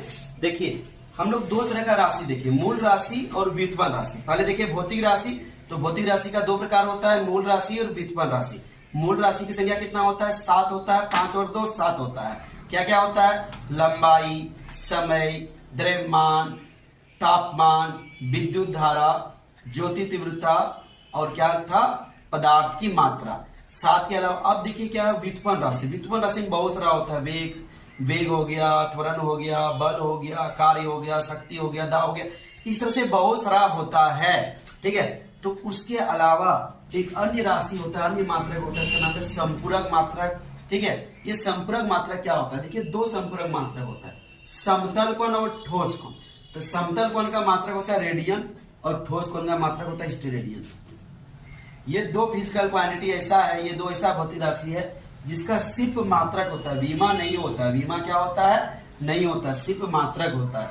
तो पूछेगा कौन सा भौतिक राशि जिसका सिर्फ मात्रक होता है, विमा नहीं होता है, तो समतल कोण और ठोस कोण। अब देखेंगे हम लोग इकाई। ठीक है, तो फिजिक्स में कोई भी स्टैंडर्ड जिससे हम लोग कुछ स्पेसिफिक मेजरमेंट करते हैं, ठीक है, जिससे फिजिकल क्वांटिटी को लोग मापते हैं, उसको हम लोग बोलते हैं यूनिट। तो यूनिट को चुनने का क्या क्या तरीका है, कोई भी यूनिट को हम लोग जो चुनेंगे वो उसके लिए कुछ चॉइस है, कुछ तरीका है। ऐसे नहीं कि कोई भी चीज को हम लोग यूनिट बना लें। तो पहला क्या तरीका है, देखिएगा समझिएगा। पहला कि कोई भी यूनिट क्या है, सुटेबल साइज का। जैसे कि ये मान लें कि हम लोग किलोग्राम, ये मान ट्रांसफार्मर का है, ट्रांसफार्मर, तो ये किलोग्राम के लिए हम लोग जो लिए हैं स्टैंडर्ड यूनिट, वो सुटेबल साइज का हो। ये नहीं कि ये किलोग्राम एक लिए तो वो बहुत बड़ा साइज का हो, तो फिर ले जाने में दिक्कत होगा। इसलिए पहला क्या है, वह सुटेबल आकार का हो। It should be suitable in size, या सही आकार का हो या निश्चित आकार का हो। ठीक है, दूसरा क्या है, it should be accurately defined, यह उचित रूप से परिभाषित है। ऐसा नहीं कि कोई भी यूनिट ले लिए वो सही रूप से परिभाषित ही नहीं है, उसका वैल्यू भी अच्छी तरह से हमको नहीं पता है, तो फिर वो यूनिट हम लोग नहीं लेंगे। ठीक है, तो जो भी यूनिट लिया गया है वो अच्छी तरह से परिभाषित हो, अच्छा तरह से डिफाइंड हो। तीसरा क्या है कि यह आसानी से मिल सके, यह आसानी से उपलब्ध हो। It should be easily available, यह आसानी से उपलब्ध हो। ऐसा नहीं कि जो उपलब्ध ही नहीं है उसको हम लोग कैसे ले सकते हैं। जैसे कि मान लीजिए कोई ऐसा यूनिट ले लिए जो हम लोग के पास आम जीवन के पास, आम पब्लिक के पास उपलब्ध नहीं है। जैसे कि मान लीजिए हम लोग जो किलोग्राम बनाए वो प्लेटिनम का बना देंगे, तो तो प्लेटिनम इतना महंगा है, सबके पास नहीं हो सकता है, इसलिए वो इजीली अवेलेबल नहीं है, इसलिए उसको नहीं लेंगे। ठीक है, अगला क्या है, it should not be change with time. ऐसा नहीं कि अभी यूनिट का वैल्यू कुछ है, टेम्परेचर बढ़ा, हीट बढ़ा, प्रेशर बढ़ा, इन्वायरमेंट चेंज हुआ, वो यूनिट भी चेंज हो जाए, वैसा यूनिट नहीं लेना है। ऐसा यूनिट लेना है जिसका वैल्यू हमेशा क्या है, सेम रहेगा, जनरली कंडीशन पर वो चेंज नहीं होगा। ठीक है, और क्या है कि ये टेम्परेचर, प्रेशर वगैरह के साथ ये नहीं चेंज हो। ठीक है, यूनिट ऐसा होना चाहिए। और एक चीज है कि ये यूनिट को इजीली फिर से प्राप्त कर सके, पुनः निर्माण कर सके, इजीली रिप्रोड्यूसिबल हो, वैसे यूनिट को हम लोग लेंगे। ठीक है, तो चलिए देखते हैं आगे।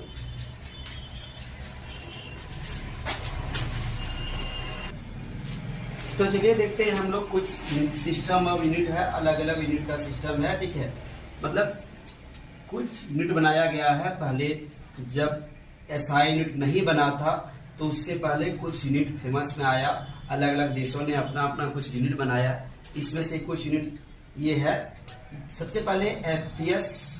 ठीक है, एफपीएस क्या होता है, एफ से फुट पाउंड सेकेंड, हिंदी में भी यही लिखेगा, फुट पाउंड सेकेंड। ठीक है, तो ये एफपीएस का फुल फॉर्म हो गया। सीजर्स का सेंटीमीटर ग्राम सेकेंड, एमकेएस का मीटर किलोग्राम सेकेंड। ये अलग अलग देशों द्वारा अपनाई जाने वाली मात्रक पद्धतियां हैं, जो अलग अलग देश पहले अपनाते थे।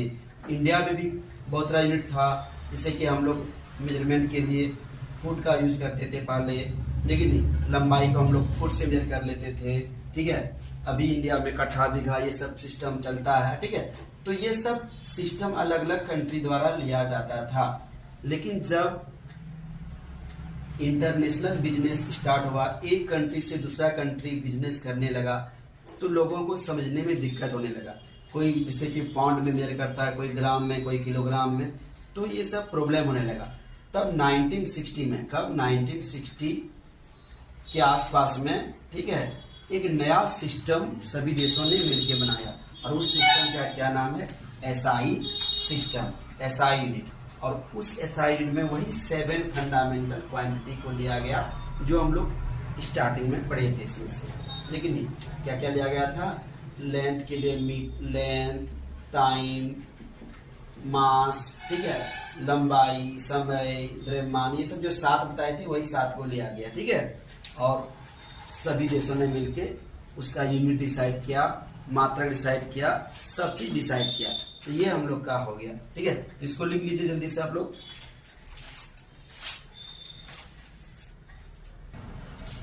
तो चलिए देखते हैं कुछ प्रायोगिक यूनिट। ठीक है, तो सबसे पहले देखिए एस्ट्रोनॉमिकल यूनिट। तो एस्ट्रोनॉमिकल यूनिट क्या होता है, पृथ्वी और सूरज के केंद्र के बीच की दूरी को एस्ट्रोनॉमिकल यूनिट कहा जाता है। ठीक है, तो ये वैल्यू कितना होता है, 1.1 astronomical unit equal to 1.5 × 10⁻11 metre होता है। दूसरा क्या है, लाइट ईयर। लाइट ईयर क्या होता है, 1 ईयर में लाइट जितना डिस्टेंस ट्रेवल करता है, 1 वर्ष में प्रकाश द्वारा तय की गई दूरी को प्रकाश वर्ष कहते हैं। ठीक है, एस्ट्रोनॉमिकल यूनिट को बोलते हैं खगोलीय वर्ष, खगोलीय वर्ष, इसको बोलते हैं प्रकाश वर्ष, प्रकाश वर्ष। ठीक है, तो 1 लाइट ईयर मतलब 1 वर्ष में प्रकाश द्वारा तय की गई दूरी। 1 वर्ष में प्रकाश कितना दूरी तय करेगी उसको कहते हैं प्रकाश वर्ष, यानी लाइट ईयर शॉर्ट में होगा।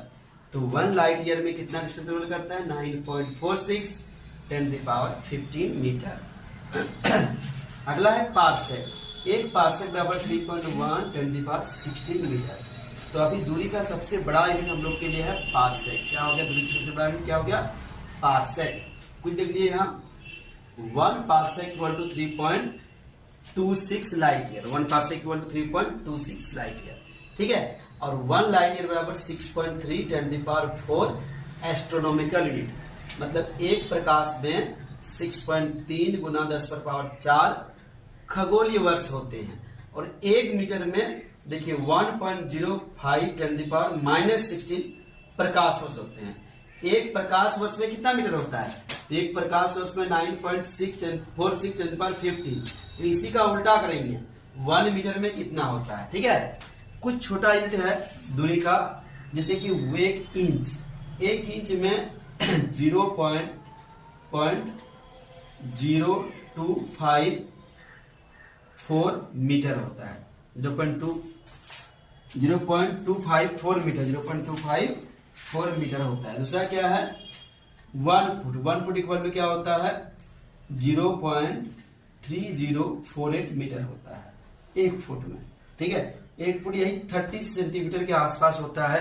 अगर 1 फुट का ये देखिए ये स्केल है, ये स्केल है 30 सेंटीमीटर का। ऐसे अगर फुट बनाते हैं तो 1 फुट में कितना हो जाएगा 30 सेंटीमीटर के आसपास होता है, इसी को फुट बोलते हैं ना। तो 1 फुट में देखिए ये लगभग मेरा पूरा कवर कर गया, ठीक है। तो 1 फुट में 30 सेंटीमीटर के आसपास होता है, ठीक है।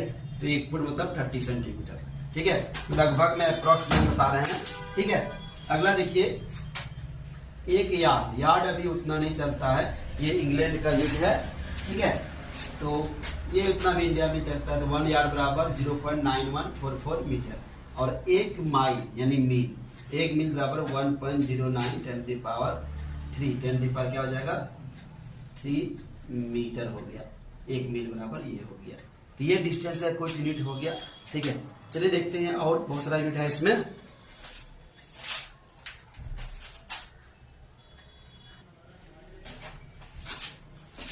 तो विद्यार्थियों आगे जितना भी होगा एक और वीडियो में हम लोग पढ़ेंगे, जिसमें हम लोग बीमी सूत्र के बारे में पढ़ेंगे, डायमेंशनल फॉर्मूला, बीमी सूत्र का अवलोकन करेंगे, उसका बीमी सूत्र का उपयोग क्या है, उसका दोष क्या है, डायमेंशन एनालिसिस जिसको बोलते हैं वो सब करेंगे, और एरर, ठीक है, दूरियां क्या होती है, उसका प्रकार भी क्या क्या होता है उसके बारे में पढ़ेंगे।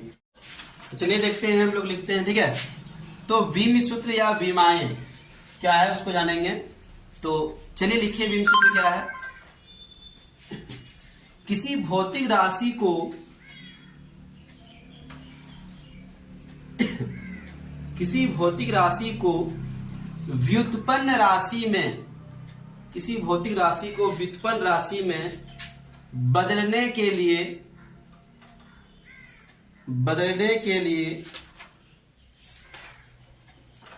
मूल राशि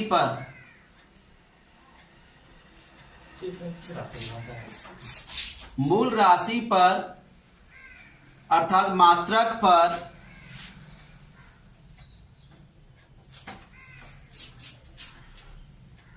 जो घातें चढ़ाई जाती है, घातें पावर्स को बोलते हैं, घातें चढ़ाई जाती है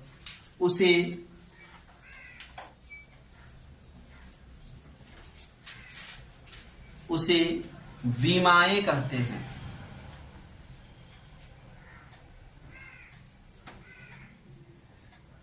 ठीक है।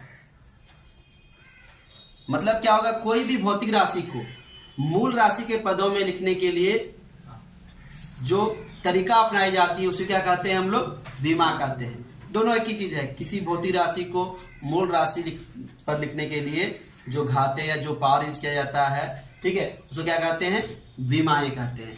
जैसे मान लीजिए हम लोग यहां लिखेंगे वेग, तो वेग बराबर क्या होता है विस्थापन बटे समय। तो इसका यूनिट क्या हो गया मीटर पर सेकेंड। तो मीटर के लिए पावर क्या मीटर के लिए हम लोग प्रतीक चिन्ह क्या लिख सकते हैं एल, और सेकेंड के लिए क्या लिख सकते हैं टी लिख सकते हैं। तो एल टी माइनस 1। देखिए ये जो प्रतीक चिन्ह है मूल राशि का, जैसे वेग के लिए लेंथ और टाइम से मिलकर बना है, वेग मिलकर किससे मिलकर बना है, वेग लेंथ और टाइम से, लंबाई और समय से। तो लंबाई के लिए पावर क्या दिए हैं 1 दिए हैं, समय के लिए क्या दिए -1। इसी तरह से अगर हम लोग त्वरण के लिए लिखेंगे, एक्सेलरेशन के लिए लिखेंगे, तो क्या हो जाएगा इसका मीटर पर सेकेंड स्क्वायर हो जाएगा। तो क्या हो जाएगा एल टी -2, यहाँ 1 दे देंगे। बल का लिखेंगे तो क्या हो जाएगा, यूनिट होता है केजी मीटर पर सेकेंड स्क्वायर, इसका क्या हो जाएगा एम एल टी -2, यहाँ कुछ नहीं तो 1 दे देंगे। तो यही सब पावर जो मूल राशि है, ये सब एम एल टी क्या है, मूल राशि है। क्या है, मूल राशि। उसमें हम लोग पावर चढ़ा दिए, क्या चढ़ा दिए, पावर दे दिए, घात दे दिए, ठीक है। तो यही सब घात को देना ही क्या कहलाता है, बीम सूत्र कहते हैं। तो बीम सूत्र को हमेशा इस तरह से लिखते हैं, ठीक है। जैसे करके इसको लिख लीजिए, जैसे करके जल्दी से लिखिए इसको।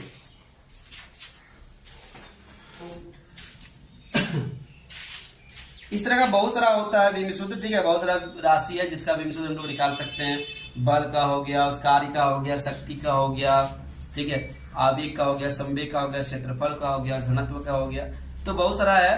तो वो सब आप लोग को भेज देंगे, लिख लीजिएगा, ठीक है।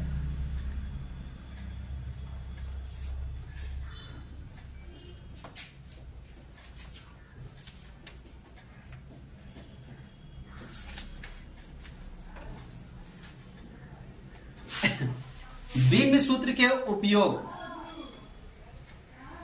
यूजेज ऑफ डायमेंशन, बीम सूत्र के उपयोग।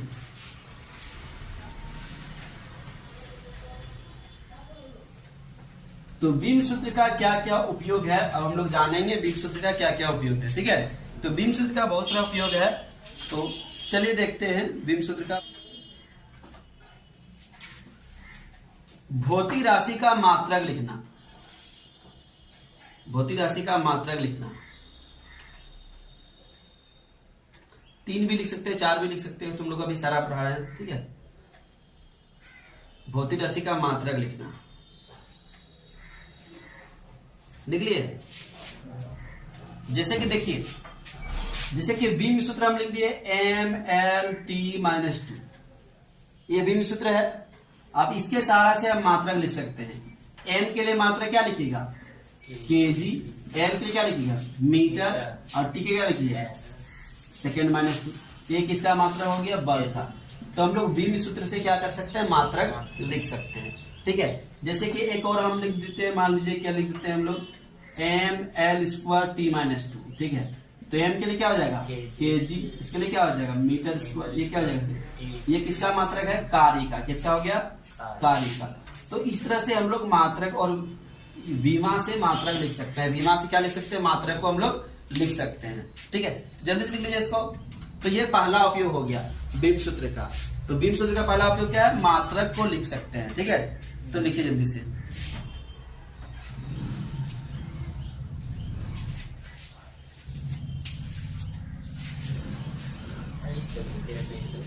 हाँ, पहला नंबर लिखे, एक नंबर लिखा, क्या लिखा, भौतिक राशि का मात्रक लिखिए। हाँ, उसके बाद ये दोनों एग्जाम्पल लिख लीजिए।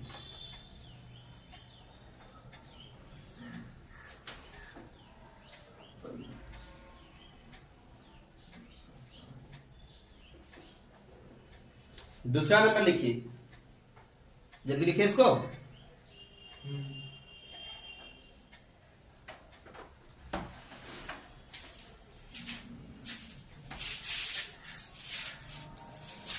बीम सूत्र का दूसरा उपयोग देखिए, इसको मिटा दें। दूसरा नंबर लिखिए, किसी समीकरण की सत्यता की जांच करने में, किसी समीकरण की सत्यता की जांच करने में, किसी समीकरण की सत्यता की जांच करने में,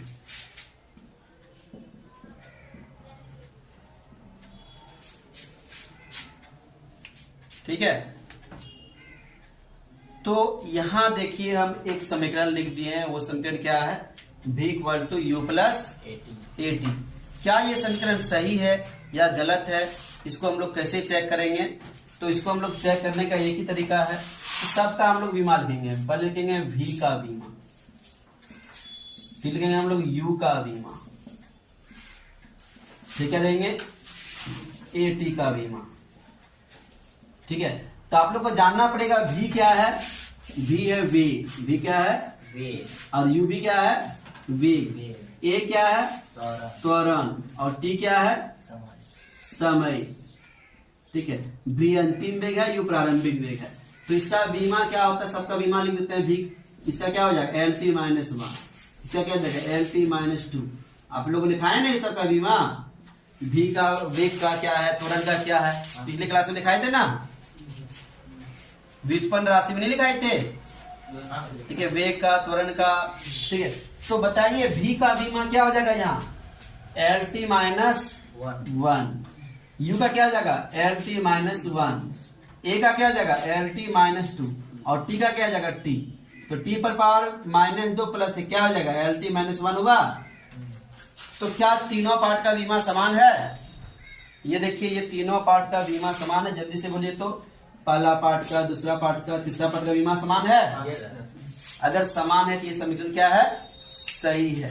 तो लिखेंगे चूंकि v का विमा बराबर u का विमा बराबर किसका विमा है, at का विमा है, इसीलिए यह समीकरण सत्य है, इसीलिए यह समीकरण सही है।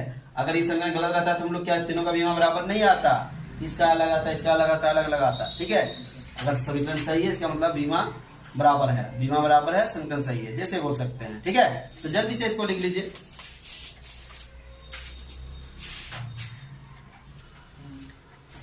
बीम सूत्र का तीसरा अनुप्रयोग लिखिए नए समीकरण प्राप्त करने में। बीम सूत्र का तीसरा अनुप्रयोग क्या है, नए समीकरण प्राप्त करने में, यह है तीसरा अनुप्रयोग। तो नए समीकरण प्राप्त करने में जैसे कि हम लोग लिखते हैं v equal to u plus A T लिखे थे, यहां लिख दिए x प्लस ए टी। ठीक है, लिख दिए। अब v बराबर क्या है, यहां वेग है, a बराबर क्या है, त्वरण है, और t बराबर क्या है, समय। तो x बराबर क्या है, तो x का बोलेगा मात्रक तथा विमा लिखो। ठीक है, तो हम लोग अभी पढ़े थे पिछला वाला में कि अगर ये समीकरण सही है तो इसका जो विमा होगा इसका भी वही होगा, होगा कि नहीं। तो हम लोग लिख सकते हैं नीचे कि x का विमा बराबर किसका विमा होगा, v का विमा लिख सकते हैं। चलिए अच्छी बात, आपको v का बीमा पता नहीं है, लेकिन सॉरी x का बीमा पता नहीं, लेकिन v का तो पता है।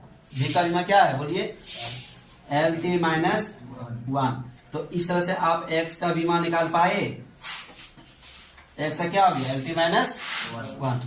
अब x का मात्रक निकालेंगे, x का मात्रक। तो पहला पॉइंट में था हम लोग बीमा से मात्रा निकाल सकते हैं। तो L का मात्रक क्या होता है, मीटर, और T का क्या होता है, सेकेंड।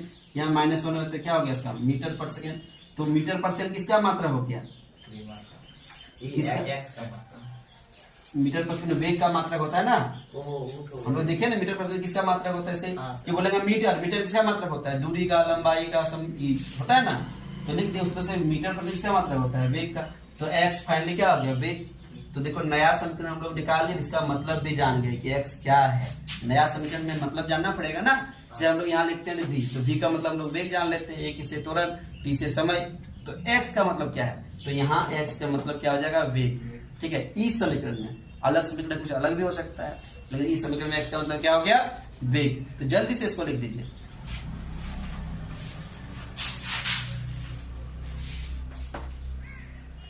तीसरा अनुप्रयोग कितना नंबर हो जाएगा, ये चौथा नंबर ना, कितना नंबर हो जाएगा, चौथा नंबर। लिखिए एक मात्रक पद्धति को दूसरे मात्रक पद्धति में बदलने में, एक मात्रक पद्धति को दूसरे मात्रक पद्धति में बदलने में, एक मात्रक पद्धति को दूसरे मात्रक पद्धति में बदलने में, to change one system of unit to another system of unit, to change one system of unit to another system of unit. एक मात्रक पद्धति से दूसरे मात्रक पद्धति में कैसे बदलते हैं। देखिए यहां देखिएगा थोड़ा ध्यान से, Q है भौतिक राशि quantity N1 U1 N2 U2। समझिए अगर आप मार्केट गए, यहां देखिएगा आप 1 kg लिए, एक लिए केजी, एक क्या लिए केजी, कुछ भी लिख सकते, चीनी नमक कुछ भी लिए, 1 kg चीनी लिए। ठीक है, तुम्हारा दोस्त गया 1000 ग्राम चीनी लिया, दोनों बराबर लिया क्या अलग अलग, दोनों बराबर अलग अलग। तुम 1 kg चीनी लिया हुआ, तुम्हारा दोस्त 1000 ग्राम चीनी लिया, दोनों बराबर है कि अलग अलग है, बराबर है। तुम्हारा 10 बोरा 1000 हम लेके आए हैं, देखो तुम तो एक ही लेके आए हो, हम 1000 लेके आए हैं। तुम बोलोगे तुम केजी में लाए हो, हम केजी में लाए, तुम ग्राम में लाए हो, बात तो एक ही हुआ ना। तो ये देखिए एक सिस्टम हो गया, ये भी एक सिस्टम हो गया। तो एक सिस्टम से दूसरे सिस्टम में कैसे बदलेंगे, ये बीम सूत्र से हम लोग बदल सकते हैं। ठीक है, तो यहाँ केजी है, यहाँ ग्राम है, यहाँ 1 है, यहाँ 100। इसका संख्या कितना है, 1 है, इसका यूनिट क्या है, केजी है। देखिए इसका संख्या 1, यूनिट क्या है केजी, इसका संख्या 1000, यूनिट क्या हो गया ग्राम। तो बबुआ अगर संख्या बदलेगा तो यूनिट भी बदलेगा। ये दोनों संख्या बदल गया ना, n1 है 1, n2 कितना है 1000 है कि नहीं। तो u1 क्या है केजी, u2 क्या है ग्राम। तो वही चीज बदलना चाहते हैं तो संख्या तो हम लोग को निकालना पड़ता है। तो अगर n2 निकालना चाहेंगे तो u2 क्या कर देंगे नीचे कर देंगे। तो n1 u1 बाई क्या हो जाएगा n1 को बाहर कर दिए u1 बाई u2 लिख दिए। तो n1 u1 में मान लीजिए हो गया, द्रव्यमान को मान लीजिए केजी में लिख दिए, लंबाई को मान लीजिए मीटर में लिख दिए, समय को मान लीजिए सेकंड में लिख दिए। ठीक है। ये दूसरा सिस्टम में मान लीजिए द्रव्यमान को लिख दिए ग्राम में। ठीक है, जैसे कि इसमें यहाँ के साथ यहाँ मान लीजिए लिख दिए केजी में लिख दिए, मीटर में लिख दिए, सेकंड में लिख दिए। समझ पाए। इसमें मान लीजिए लिख दिए ग्राम में लिख दिए, सेंटीमीटर में लिख दिए, सेकंड में लिख दिए। ठीक है, तो देखिए दोनों सिस्टम अलग अलग है कि नहीं। तो इस सिस्टम से इसमें कैसे लाएंगे, तो इसी फॉर्मूला में बिठा दिए, n के बदले n लिख दिए, u1 के बदले जो है इसको सारा अलग अलग करके लिख दिए। ठीक है, द्रव्यमान को द्रव्यमान के साथ, लंबाई को लंबाई के साथ, समय को समय के साथ रख दिए। अब क्वेश्चन देखिए, 1 न्यूटन मतलब कितना होता है 1 किलोग्राम मीटर पर सेकंड स्क्वायर। बदलना तो इसको क्या है ग्राम सेंटीमीटर पर सेकंड स्क्वायर। ठीक है, जैसे इस केजी मीटर पर सेकंड स्क्वायर का नाम क्या है न्यूटन। क्या नाम है न्यूटन। उसी तरह से इसका नाम क्या है, इसका नाम है डाइन। क्या नाम है डाइन। क्या नाम है डाइन, डायन नहीं डाइन। ठीक है, समझ पाएगी नहीं। जैसे इसके बदले हम लोग न्यूटन लिखते हैं, इसके बदले क्या लिख सकते हैं डाइन। तो अब देखिए हम तरीका अपनाते हैं। इसमें क्या है केजी, तो इसमें क्या है ग्राम। इसमें क्या है मीटर, तो इसमें क्या है यहां भी सेकेंड, यहां भी सेकेंड। पावर इसमें कुछ नहीं है तो एक पावर एक, यहाँ पावर क्या -2 लिख दिए। अब केजी और यहाँ ग्राम, तो कटेगा दोनों नहीं कटेगा। तो इस केजी को हम लोग ग्राम में बदलेंगे। किस बदलेंगे सेंटीमीटर को बदलेंगे मीटर में, और सेकंड तो यही तो कटिएगा। ठीक है, तो चलिए बदल देते हैं। इसमें देखिएगा आप लोग ध्यान से, कितना ग्राम हो जाएगा। ये तो 1 तो हट गया ना, कितना ग्राम हो जाएगा 1000 ग्राम होगा, और यहाँ ग्राम हो गया। यहाँ कितना हो जल्दी बोलिए 100 सेंटीमीटर होगा, यहाँ सेंटीमीटर हो गया, और यहाँ सेकंड क्या सेकंड। ठीक है, कट के 1 हो जाएगा, कोई फर्क नहीं पड़ेगा। ठीक है, तो यहां तक आप लोग लिखिए, फिर आगे हम बताते हैं। जल्दी से यहां तक लिख लीजिए। ठीक है, फिर कटा के सॉल्व करते हैं।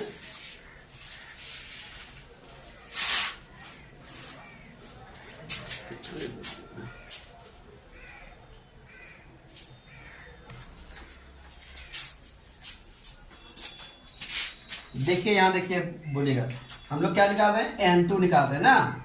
तो n2 बराबर क्या बोलिएगा, यहाँ ये ग्राम ग्राम क्या हुआ कट गया, ये दोनों कट गया, ये दोनों कट गया। तो यहाँ क्या बोलिए जल्दी बोलिएगा, 3 को और 2 को कितना हो गया 5 जीरो हो गया। तो हम लोग को चेंज करना था 1 न्यूटन बराबर कितना डाइन। तो 10 टू द पावर कितना डाइन हो गया 5 डाइन। समझ पाए। तो 1 न्यूटन में कितना डाइन होता है 10 टू द पावर 5। कहां से लाए 3 को 0 2 को 0। समझ पाए। हाँ, तो जल्दी से इसको लिख लीजिए, नीचे बिठा दे इसको। ठीक, तो इसी तरह से होता है बबुआ कि 1 जूल, जूल को लिखते हैं केजी मीटर स्क्वायर पर सेकेंड स्क्वायर, और इसके बदलना है अर्ग में ई, ग्राम सेंटीमीटर स्क्वायर पर सेकेंड स्क्वायर, और इसी को क्या बोलते हैं अर्ग बोलते हैं। क्या बोलते हैं अर्ग। ठीक है, तो याद रखिएगा 1 जूल बराबर 10 टू द पावर 7 अर्ग होता है। ऐसे ही इसको बना सकते हैं जैसे बनाए हैं। ठीक है, जैसे यहाँ केजी है मीटर है, एक सिस्टम में रखिए या फिर इसको रखिएगा। ठीक है, तो उतना बनाने की जरूरत नहीं है, डायरेक्ट लिख लीजिए।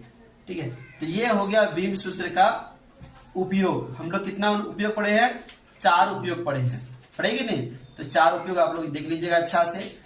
ठीक है, और अब हम लोग पढ़ेंगे बीम सूत्र का आगे का टॉपिक। तो जल्दी से इसको लिखिए।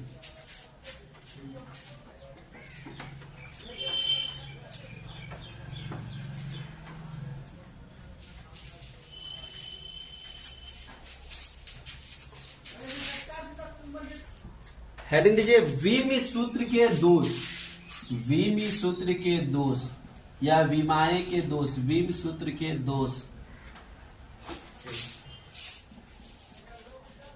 Limitation of dimensional formula, Vim सूत्र के दोष। Limitation of dimensional formula. Vim सूत्र के दोष या विम सूत्र की सीमाएं, ये भी बोल सकते हैं विम सूत्र का दोष या बोल सकते हैं विम सूत्र की सीमाएं। तो क्या है विम सूत्र की सीमाएं, क्या है विम सूत्र का दोष? ठीक है, तो पहला दोष क्या है, एक नंबर लिखिए, विम सूत्र में किसी संख्या की विमा नहीं होती है। विम सूत्र में किसी संख्या की विमा नहीं होती है, समझे कि नहीं? विम सूत्र में किसी संख्या की विमा नहीं होती है।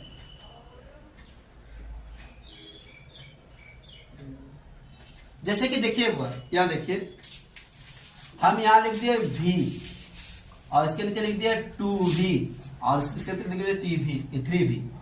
ठीक है, यहां देखिए 2v, 3v और v। तो इसका विम सूत्र क्या आ जाएगा, LT-1।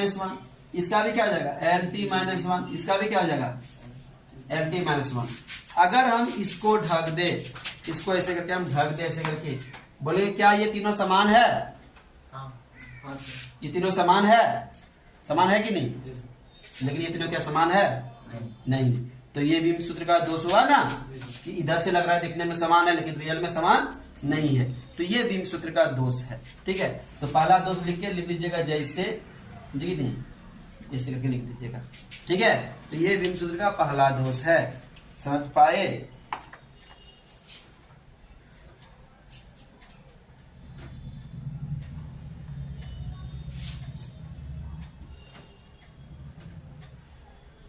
हो गया?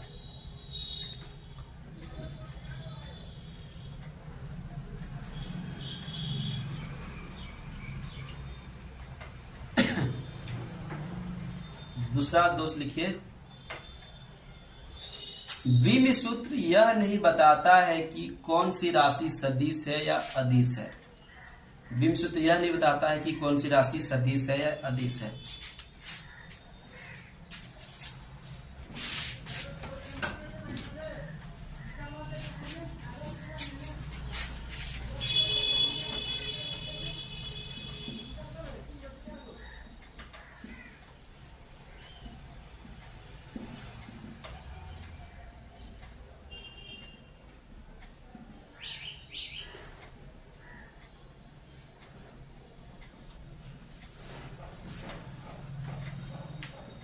चाल का बीमा क्या होता है हुआ, LT-1। वेग का क्या होता है, LT-1। कार्य का क्या होता है, ML2T-2।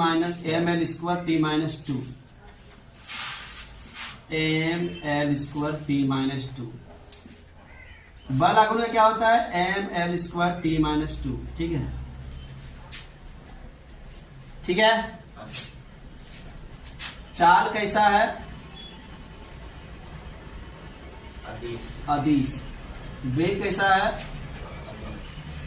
सदिश। कार्य कैसा है, अदिश। ये कैसा है, सदिश। ठीक है, अगर हम लोग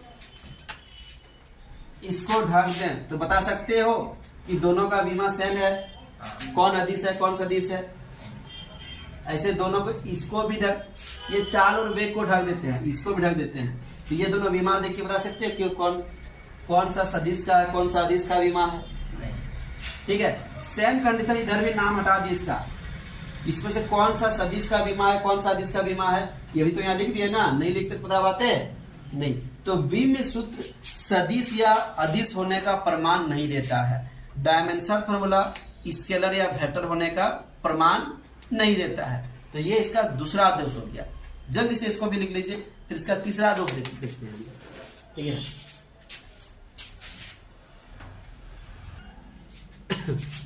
तो इसको मिटाते हैं। कितना नंबर होगा ये, तीसरा नंबर ना। तो तीसरा नंबर लिखिएगा, विम सूत्र त्रिकोणमितीय अनुपात का, विम सूत्र त्रिकोणमितीय अनुपात के लिए कोई बीमा नहीं देता है। विम सूत्र त्रिकोणमितीय अनुपात के लिए कोई बीमा नहीं देता है। विम सूत्र त्रिकोणमितीय अनुपात के लिए कोई बीमा नहीं देता है। ठीक है,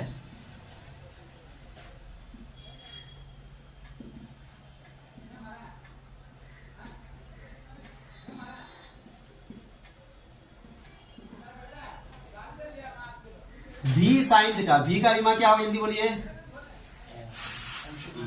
इसका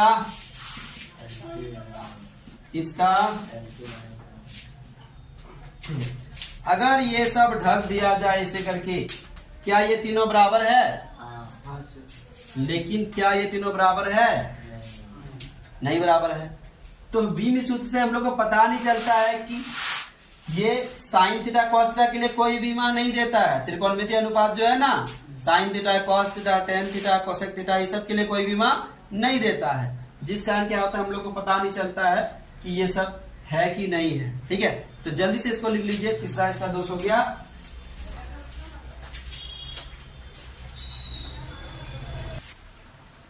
देखिए चौथा नंबर, इस विधि द्वारा ऐसे समीकरण, तुम भी लिख लो, इस विधि द्वारा ऐसे समीकरण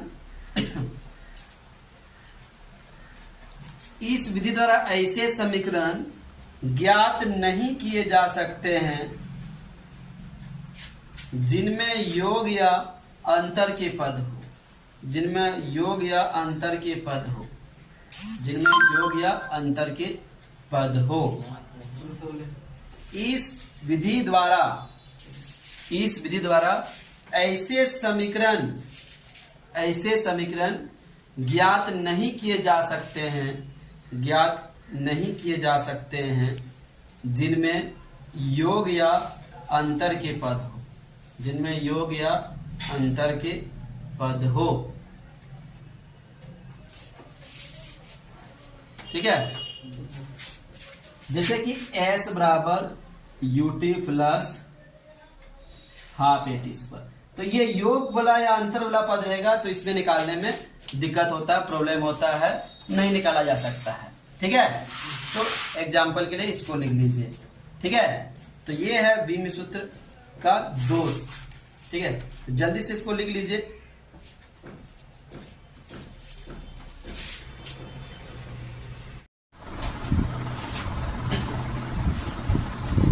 देखिए मापन में त्रुटियां, एरर्स इन मेजरमेंट। ठीक है, कोई भी चीज को हम लोग मेजर करते हैं तो उसमें कुछ न कुछ एरर रह जाता है।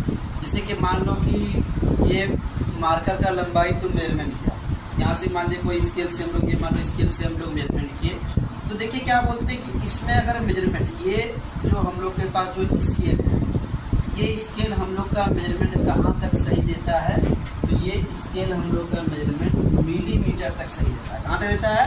मिलीमीटर। ये सेंटीमीटर का स्केल है और उसके अंदर जो छोटा छोटा रहता है ना, वो मिलीमीटर है, तो मिलीमीटर तक ये सही देता है। अगर ये मार्कर मिलीमीटर से थोड़ा सा ज्यादा रहेगा तो वो ये स्केल माप पाएगा? नहीं माप पाएगा। तुम्हारे पास तराजू है, बाटखरा है जो तराजू, ठीक है, उसमें बाटखरा तुम्हारा 1 किलो का है, 1 ग्राम 2 ग्राम का नहीं है, तो 1 किलोग्राम से थोड़ा सा अधिक हो गया या कम हो गया तो उसको तुम माप सकते हो? नहीं माप सकते हो। तो ये या तो क्या होता है, तुम हड़बड़ी में माप दिया, डाला, तुरंत हड़बड़ी उठा दिया, तुम इधर देख रहा है या कहीं दूसरे तरफ देख रहा है, तो मेजरमेंट में कुछ न कुछ गलती हो सकता है। या तो तुम्हारा जो तराजू है या डिवाइस है मेजरमेंट का, वो खराब हो गया। जैसे कि ये स्केल का देखिए किनारा चटक गया, तो चटक गया तो सही मेजरमेंट दे पाएगा? नहीं दे पाएगा। तो ये सब के कारण जो गलतियां होता है, ठीक है, तो उसी को बोलते हैं एरर या त्रुटियां। ठीक है, तो चलिए हम लोग लिखते हैं, हेडिंग दीजिए एरर्स में, लिखिए एरर्स देके हेडिंग दीजिए एरर्स, लिखिए the difference between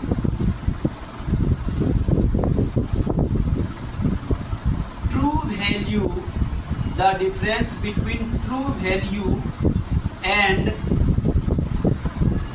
the measured value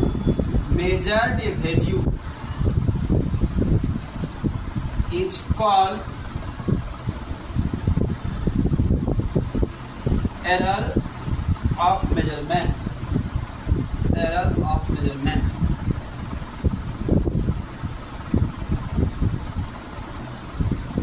ठीक है, रियल में इसका मेजरमेंट कुछ और है लेकिन तुम मापे हो कुछ और। ठीक है, रियल में इसका वैल्यू मान लो 5.555 है लेकिन तुम मापा 5.5, तो 0.055 है वो तुम नहीं माप पाया, तो वो तुम्हारा गलती हो गया और उसी गलती को हम लोग एरर बोलते हैं। ठीक है, तो नीचे लिखिए there are 3 types of error.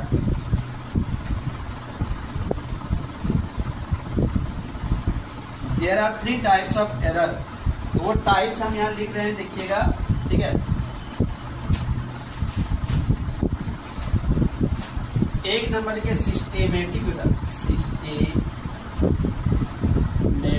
Error, इसको हिंदी बोलते हैं क्रमबद्ध त्रुटियां। एक नंबर लिखिए क्रमबद्ध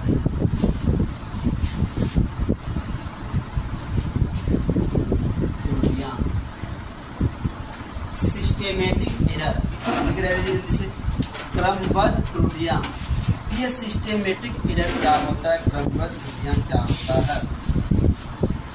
मान लो तुम मेजरमेंट कर रहा है, तुम्हारा मेजरमेंट करने का डिवाइस ही खराब है, यंत्र ही खराब है। जैसे कि हम बोले ये स्केल से मापन कर रहे हैं, स्केल का कोना देखिए टूट गया है, किनारा क्या है, टूट गया है, तो ये गलती हो गया।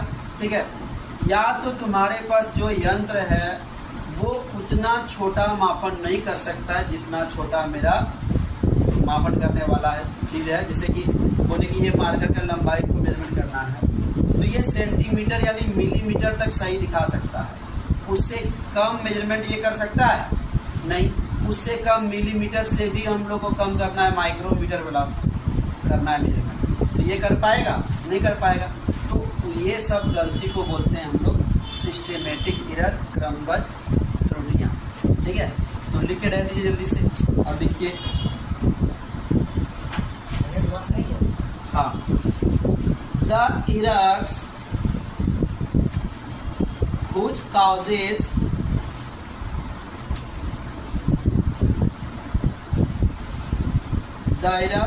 causes due to the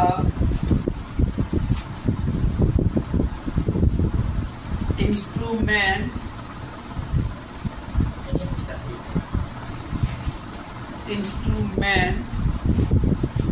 और temperature, pressure, humidity, temperature, pressure, humidity etc, temperature, pressure, humidity etc। ठीक है, इट्स कॉल्ड सिस्टेमेटिक एरर।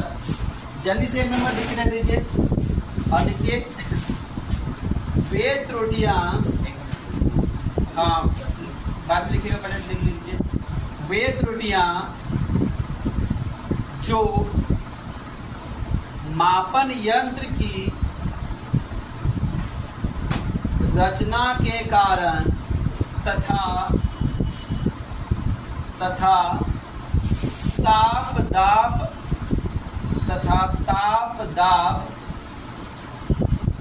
आदि में परिवर्तन के कारण, ताप दाब आदि में परिवर्तन के कारण उत्पन्न होती है, देखिए उसे क्रमबद्ध त्रुटियां कहते हैं, उसे क्रमबद्ध त्रुटियां कहते हैं। तो क्रमबद्ध त्रुटियां क्या समझ में आया, इसमें तुम्हारा डिवाइस गड़बड़ रहेगा। ठीक है, तुम्हारा यंत्र ही गड़बड़, या तो टेम्परेचर के कारण।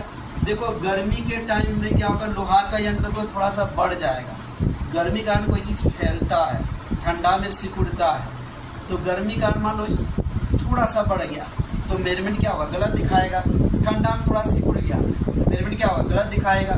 जो होना चाहिए वो तो नहीं होगा, समझे कि नहीं। तो ये सब के कारण जो गलती होता है उसको बोलते हैं हम लोग सिस्टेमेटिक एरर। दूसरा नंबर हम लोग देखेंगे, 2 नंबर लिखिए random error, RANDOM, random errors. ठीक है, इसको बोलते हैं यादृच्छिक त्रुटियां।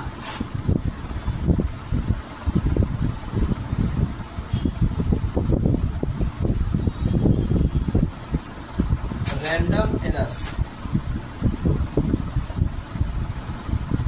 देखिए ये रैंडम एरर क्या होता है समझिए पहले। मान लो तुम कोई चीज को बार बार मेजरमेंट कर रहे हो, एक बार मेजरमेंट किया, फिर से थोड़ा देर के बाद किया, फिर से थोड़ा देर किया, फिर से थोड़ा देर के बाद किया, ठीक है।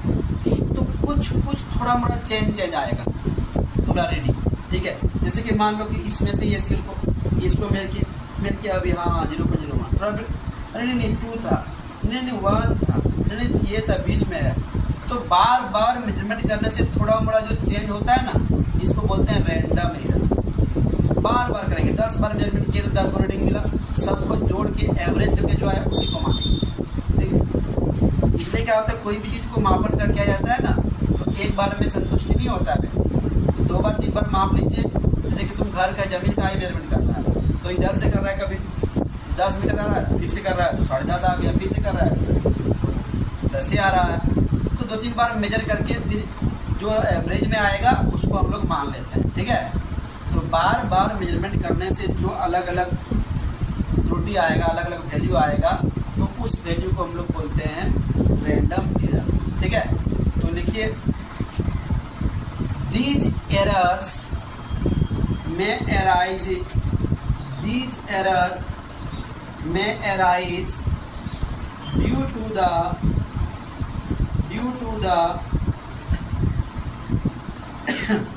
large variety of factors,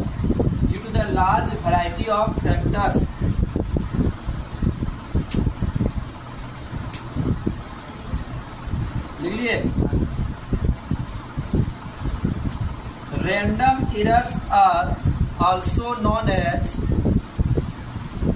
chance error, CHANC, chance error.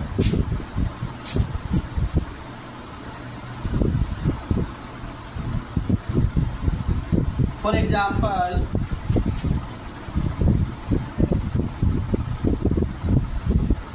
when the same person repeats the same observation,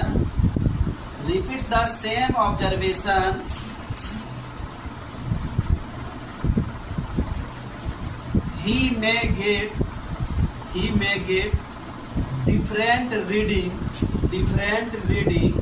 at every time,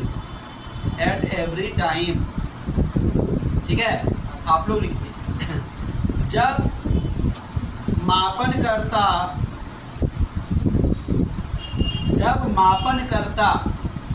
किसी राशि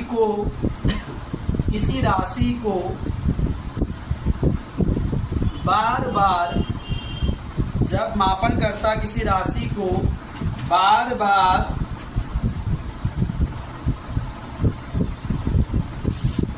मापता है, तो प्रत्येक बार पाठ्यांक अलग अलग आती है,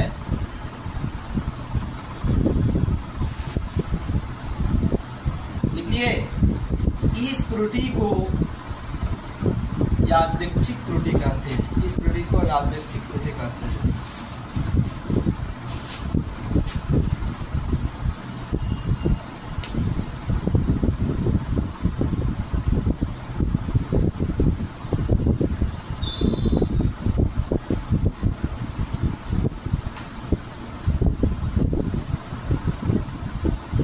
सकल त्रुटियां, ग्रॉस एरर्स, सकल त्रुटियां,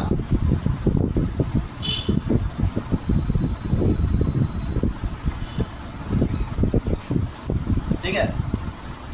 तो ये सकल त्रुटियां क्या है, जो पर्सन मेजरमेंट कर रहा है, जो पर्सन माप रहा है, जो पर्सन कोई चीज को मेजरमेंट कर रहा है या तो माप कर रहा है, जो बोलेंगे, ठीक है। अगर वो केयरलेस पर्सन है तो क्या हुआ, यहाँ सामान डाल रहा है, देख रहा है उधर डाल रहा है, तो क्या बोलता, हाँ हो गया, दे दिया। तो हड़बड़ी में क्या होता है कि ज़्यादा हो जाएगा या तो कम हो जाएगा। मान लो तुम बहुत हड़बड़ी में कोई चीज़ भी गिन रहे हो, पैसा भी किसी को दे रहे हो, जल्दी गिन के देना है, फिर तुम्हारे पास छूट रहा है, तो क्या हो, तुरंत गिन के या तो तुम बेसी दोगे या तो कम दे दोगे। तो थोड़ा मोड़ा गलती हो सकता है, कोई चीज़ वजन कर रहा है, वजन करके तुमको जल्दी से कहीं निकलना, तो जल्दी से डाला, जल्दी से वजन किया, तुरंत दे दिया, ठीक है। तो उसके कारण क्या होता है, कुछ तुम ज़्यादा दे देता है तो कभी कभी कुछ कम दे देता है, ठीक है। तो उस तरह का गलती को बोलते हैं क्रॉस एरर, ठीक है। कभी देखिए हो, कभी तुम क्या बोलते हैं, भीड़ रहता है कहीं भी, ठीक है, खास कर तुम देखना चिकन उकन करने जाते हैं तो वहाँ अगर पूरा भीड़ है तो उधर से लाया मुर्गी डाला खटाक से और तुरंत क्या बोलते हैं कि देख वो डाउन में आया, फिर से तुमको लगा बेसी दे दिया, लेकिन वो मोशन में है, गति में, इसने डाला तो ऑलरेडी बेसी होगा ही। उसको बैलेंस को तुम शांत होने दोगे, देखना वो सही मार्क पर आएगा, थोड़ा कम पर आ जाएगा, ठीक है। तो इस तरह का त्रुटि को बोलते हैं सकल त्रुटि, ग्रॉस एरर, ठीक है। तो लिखिए, डेफिनेशन लिखिए, these errors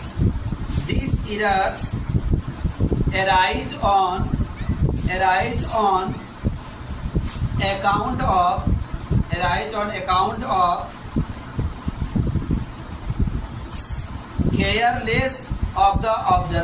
careless of the observer.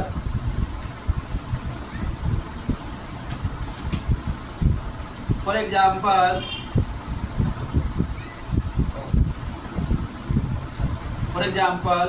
recording the observation wrongly, wrongly, ठीक है। पहले तो रीडिंग गलत ले सकता है, रीडिंग वाला चीज।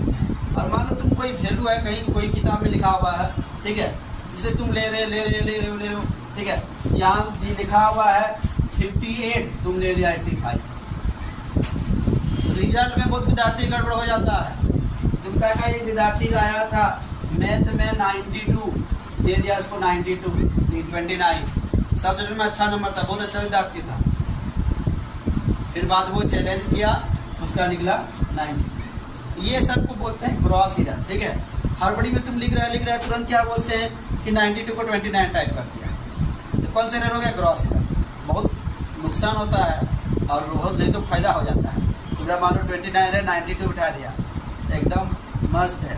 क्या लाया है यहाँ, क्या बोलते हैं कि 19 नंबर दे दिया, 91 नंबर, क्या तो कितना खराब रहेगा। सही बात है, अच्छाई है तो बुराई भी है, ठीक है। तो इस टाइप का एरर को बोलते हैं हम लोग।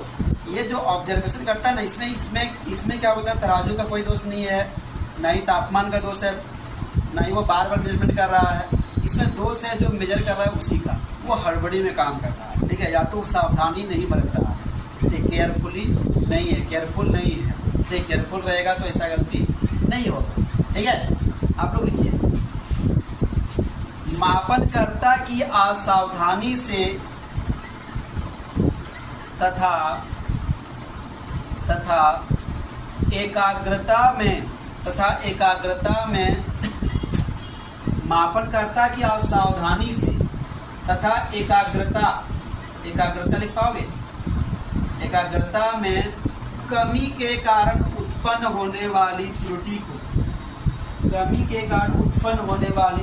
को क्या कहते हैं, सकल त्रुटि कहते हैं, सकल त्रुटियां कहते हैं, ठीक है। उत्पन्न त्रुटि को सकल त्रुटियां कहते हैं, समझ में आ गया। सकल उत्पन्न त्रुटियों को सकल त्रुटियां कहते हैं, समझ में आ गया ये बोला, वो सब कोई दिक्कत नहीं है, ठीक है। अब अगला टॉपिक हम लोग का है, आप लोग भी लिखिए, सार्थक अंक, सिग्निफिकेंट वैल्यू। अभी से स्टार्ट किए, हाँ इधर से सिग्निफिकेंट वैल्यू, सार्थक अंक, सिग्निफिकेंट वैल्यू, ठीक है। नंबर बाय नंबर के समझाएंगे आप लोग को, समझिएगा। देखो दो तरह का अंक होता है, एक जीरो एगो नॉन जीरो, एगो शून्य एगो गैर शून्य, शून्य और गैर शून्य, जीरो और नॉन जीरो। जीरो मतलब बुझते ही हो, जीरो मतलब जीरो, ठीक है। ये क्या है, जीरो। नॉन जीरो मतलब बिना जीरो वाला, 1 2 3 4 5 6 7 8 9, ये नॉन जीरो है, गैर शून्य है। जीरो मतलब शून्य, तो जितना भी नॉन जीरो है सब सिग्निफिकेंट वैल्यू है, जितना भी बिना जीरो वाला संख्या है सब सार्थक संख्या है। कैसे, अभी यहाँ लिखेंगे हम 1 7 6, इसमें बोलेगा के को सार्थक संख्या 3 को है, 1 2 3, समझ पाया। अभी बोल देंगे इसमें से 2 4 6 5 के को है, समझ में आ गया, कोई दिक्कत नहीं। तो जितना भी नॉन जीरो होता है सब सार्थक होता है। पहला पॉइंट, जितना भी नॉन जीरो है सारा क्या है, सार्थक। All non zero digits are significant. सभी गैर शून्य संख्या क्या होते हैं, सार्थक होते हैं। लिखिएगा क्या, जैसे 170 तो जीरो वाला अभी नहीं बोले हैं, जीरो वाला कभी बताएंगे। पहला नॉन जीरो प्लस एक एक पॉइंट लिख लीजिए। एक नंबर लिखिए, all non zero digits are significant. सभी गैर शून्य सार्थक होते हैं। एक नंबर, सभी गैर शून्य सार्थक होते हैं। All non zero digits are significant. समझ पाए। तो एग्जाम्पल में ये सब लिख सकते हो दोनों। समझ पाया जी। जितना भी नॉन जीरो है सब क्या है, सार्थक है। ठीक है।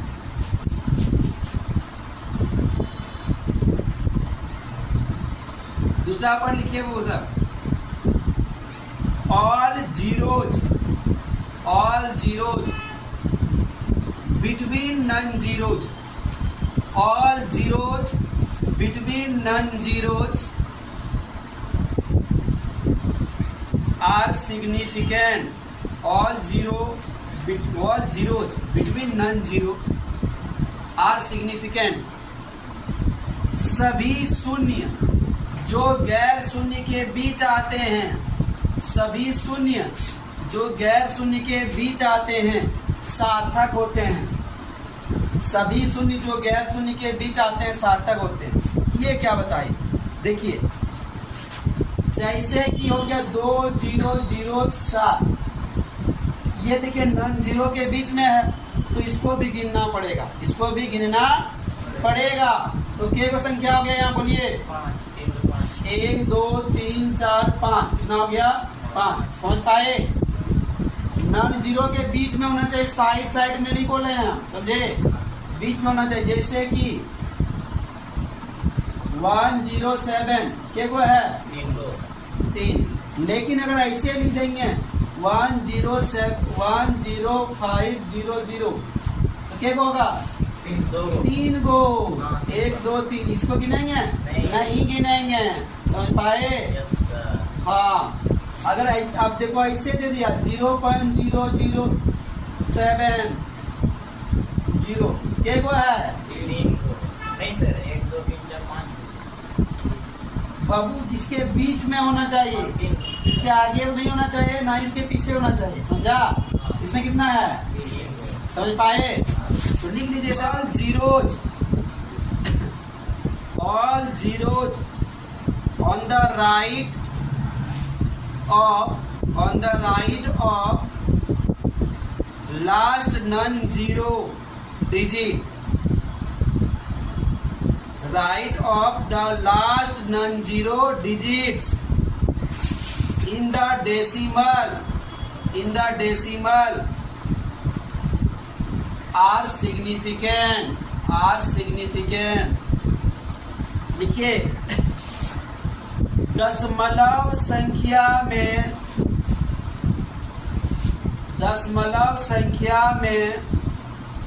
गैर शून्य के दाईं ओर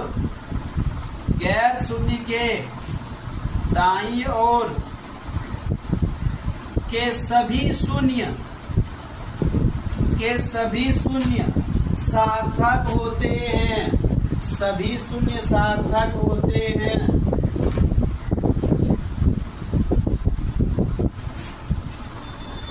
0.0080, दूसरा 0.87200, 3 0.070,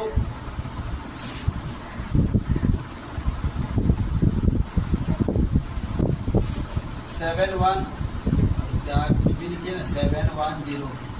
ठीक है, बोलिए अभी क्या बोले, पॉइंट के बाद 0 हो, लेकिन गैर शून्य के दाईं ओर होना चाहिए, बाईं नहीं। दायां किधर है जी, राइट किधर है, राइट इधर है कि इधर है, इधर राइट है, इधर लेफ्ट है, बुझा। तो के को हो गया यहाँ 1 और 1 और 2 को, ये 0 को गिनेंगे, बाईं ओर का 0 को नहीं गिनेंगे। यहाँ के हो गया 1 2 3 4, के हो गया यहाँ कितना हो गया, इसको गिना, इसको कितना हो गया 3, बुझा, समझ पाया कि नहीं, लिख लीजिए।